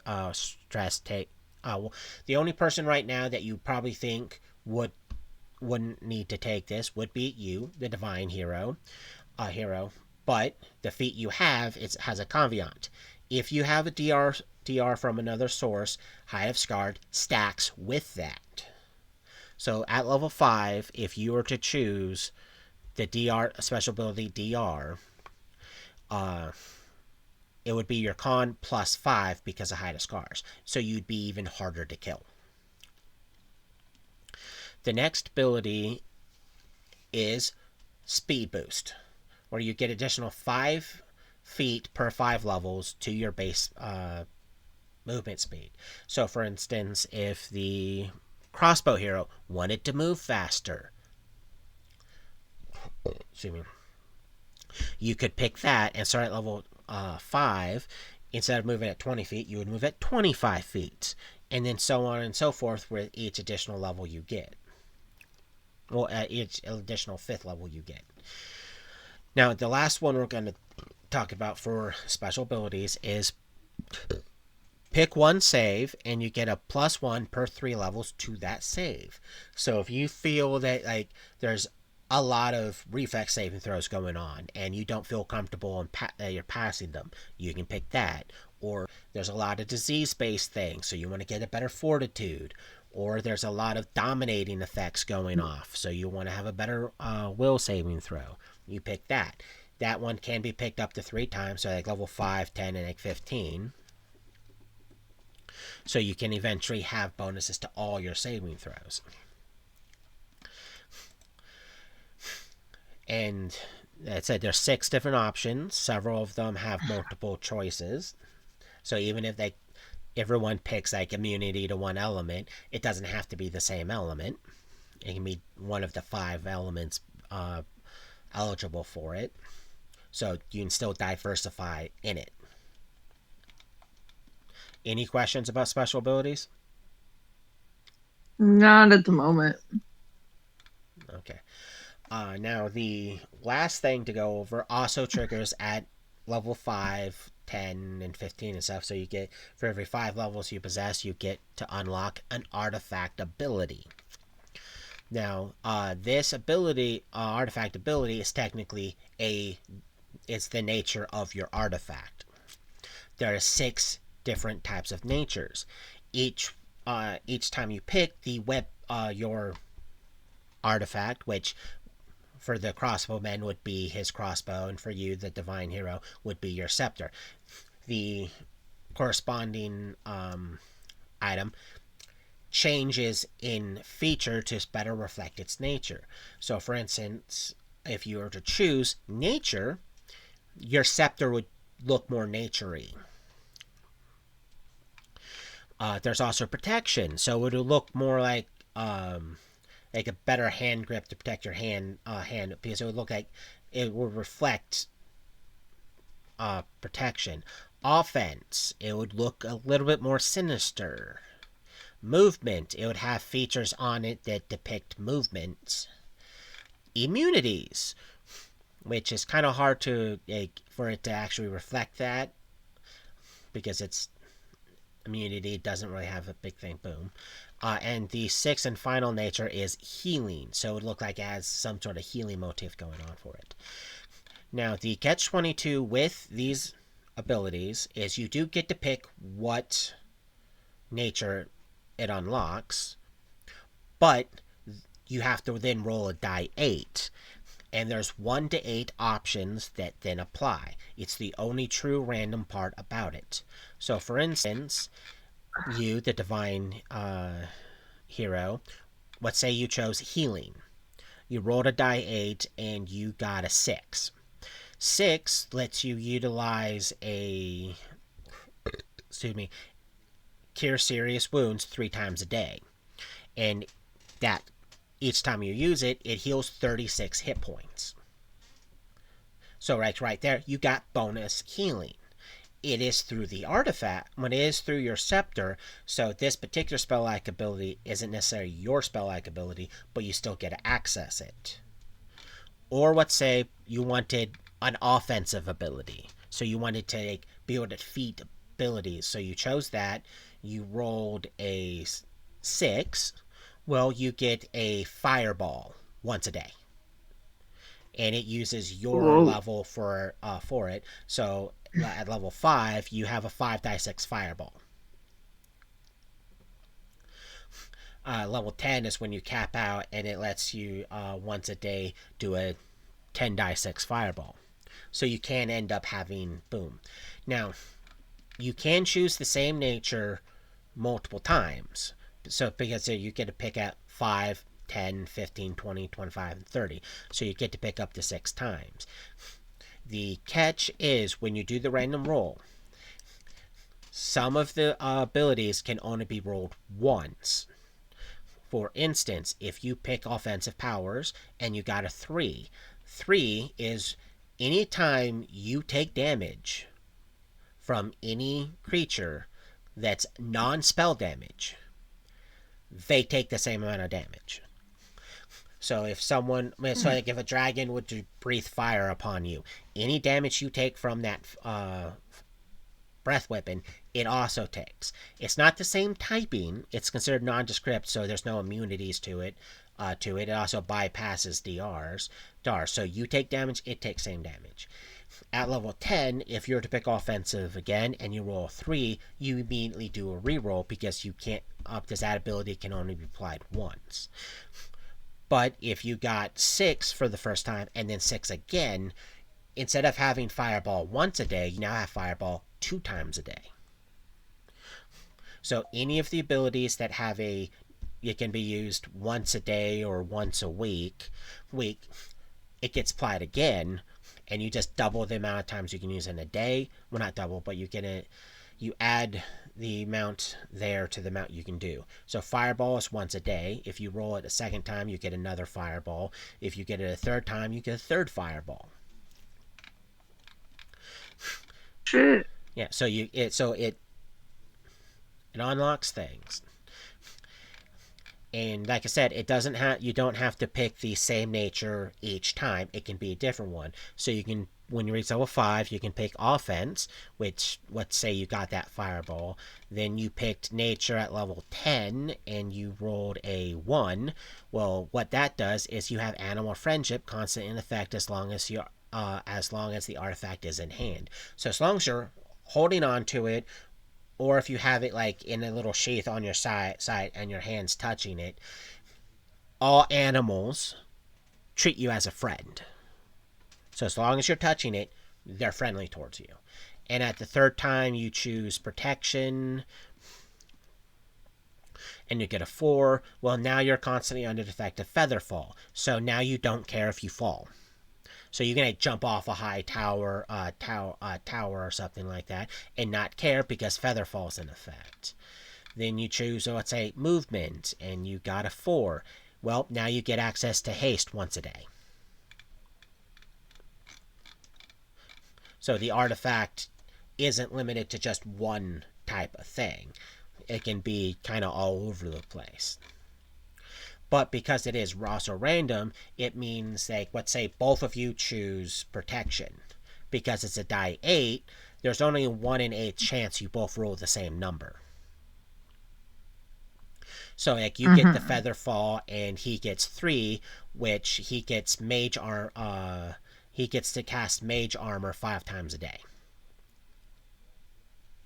Which means he gets to look at you and go, we're going to go into combat. He touches your shoulder, mage armor. Now you have a +4 to your AC. So you and him don't have to stress you getting hurt as much because you get a +4 to your AC.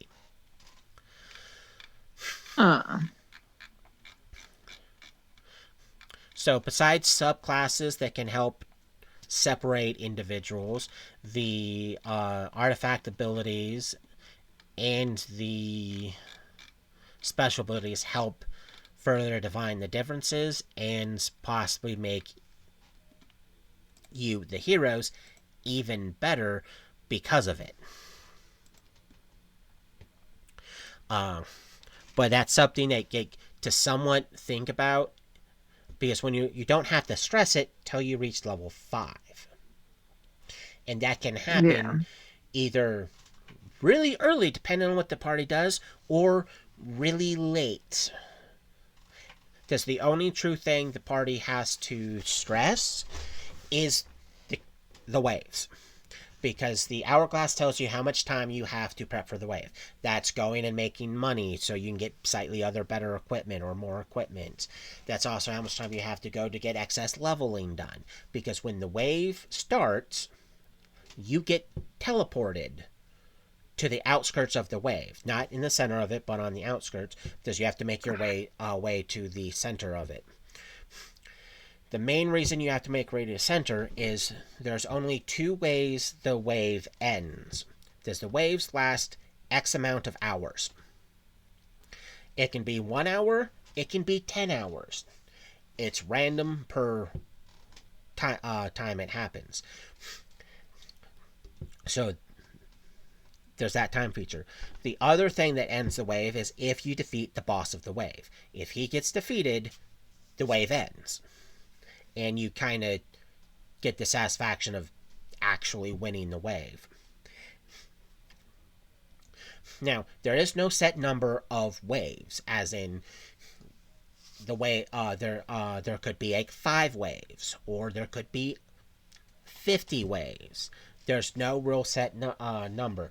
This particular area in the world starts and ends kind of randomly, and the only way to have any foresight on how much time you have is the dragon hourglass. So if you don't keep tabs on the hourglass, you have to constantly remember, okay, when we started, we had a month before the wave hits, but you lost track of time. It's been time, and you're like, don't worry, guys, we're gonna get to the bottom of this dungeon, and suddenly the party's teleported outside of outside of the wave. Go, crap, we thought we still had time. Yeah. So keeping that in mind, boom, and when a wave is complete, the next wave could happen in a week. It could happen like 3 months from now. It's completely random on how much time is between each wave. And currently, and I can say this mainly because, well, we're still in the times there. Currently, there's only 2 wave types available that I've had time to work on. Both waves are going to be kind of hard because I deliberately wanted them to be a wee bit hard based on the fact that one wave is based on skeletons, which means they have DRs, which means they don't care about crits, but it also means they technically don't have an overly huge amount of hit points because, well, skeletons don't use their con. The next wave type is savage vampires. They're vampires that rely less on using subterfuge and magic to do it, and more about brute force. I do plan on having other types because I want it to be randomly rolled. I'm not completely done, but one of the other types I plan on actually doing is going to be based on goblins. I do also plan on eventually having one wave based on like orcs, and like another one based on like vermin, because it doesn't have to be an intelligent sentient like creature. It can be literally just a random collection of monsters. Now, another reason why defeating the wave is more important than waiting out the wave is every wave starts out with a base number of monsters in it. Every 10 minutes, the wave spawns in more of those monsters. So the longer the wave goes, the more monsters are there. Now, when the wave ends, it stops spawning monsters. And whatever monsters that are still alive try to disperse in the area. So, if the party fails to eliminate all the monsters in the wave, you somewhat have to stress the fact that they're going to go run around in the countryside until they either A, become an established threat in the region, or B, someone or something takes care of them all. So the party does have the option of, after they defeat the boss, they can then scour the area, chasing down to defeat whatever's there. And depending on the creatures, depends on how easy they are to find. Like skeletons are gonna not necessarily going to be a big problem because it's pretty easy to find the skeletons. It's just the longer it takes you, the harder it's going to get because the farther away they're going to get. The savage vampires, because they're not like we're super stealthy using subterfuge. They're more about they're more like barbaric vampires. So they're going to be less about hiding and more about going where there's food to then eat those people. So they're going to be easy to find because go where the people are. So there's going to be multiple concerns there about making sure that you actually defeat the wave as quickly as possible, while simultaneously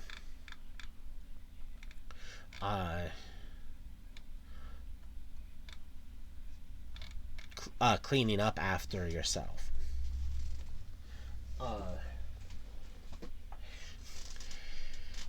Now, that being said, we will be ending here, so that way you guys can go get some rest, because after you A, worked, and B, worked out, I want to make sure you're getting proper rest. Yeah. So we will end here. So those who've watched this, thank you. Remember to like and subscribe, and we will see you next time as we go over and possibly actually be able to play next time. So thank you for watching.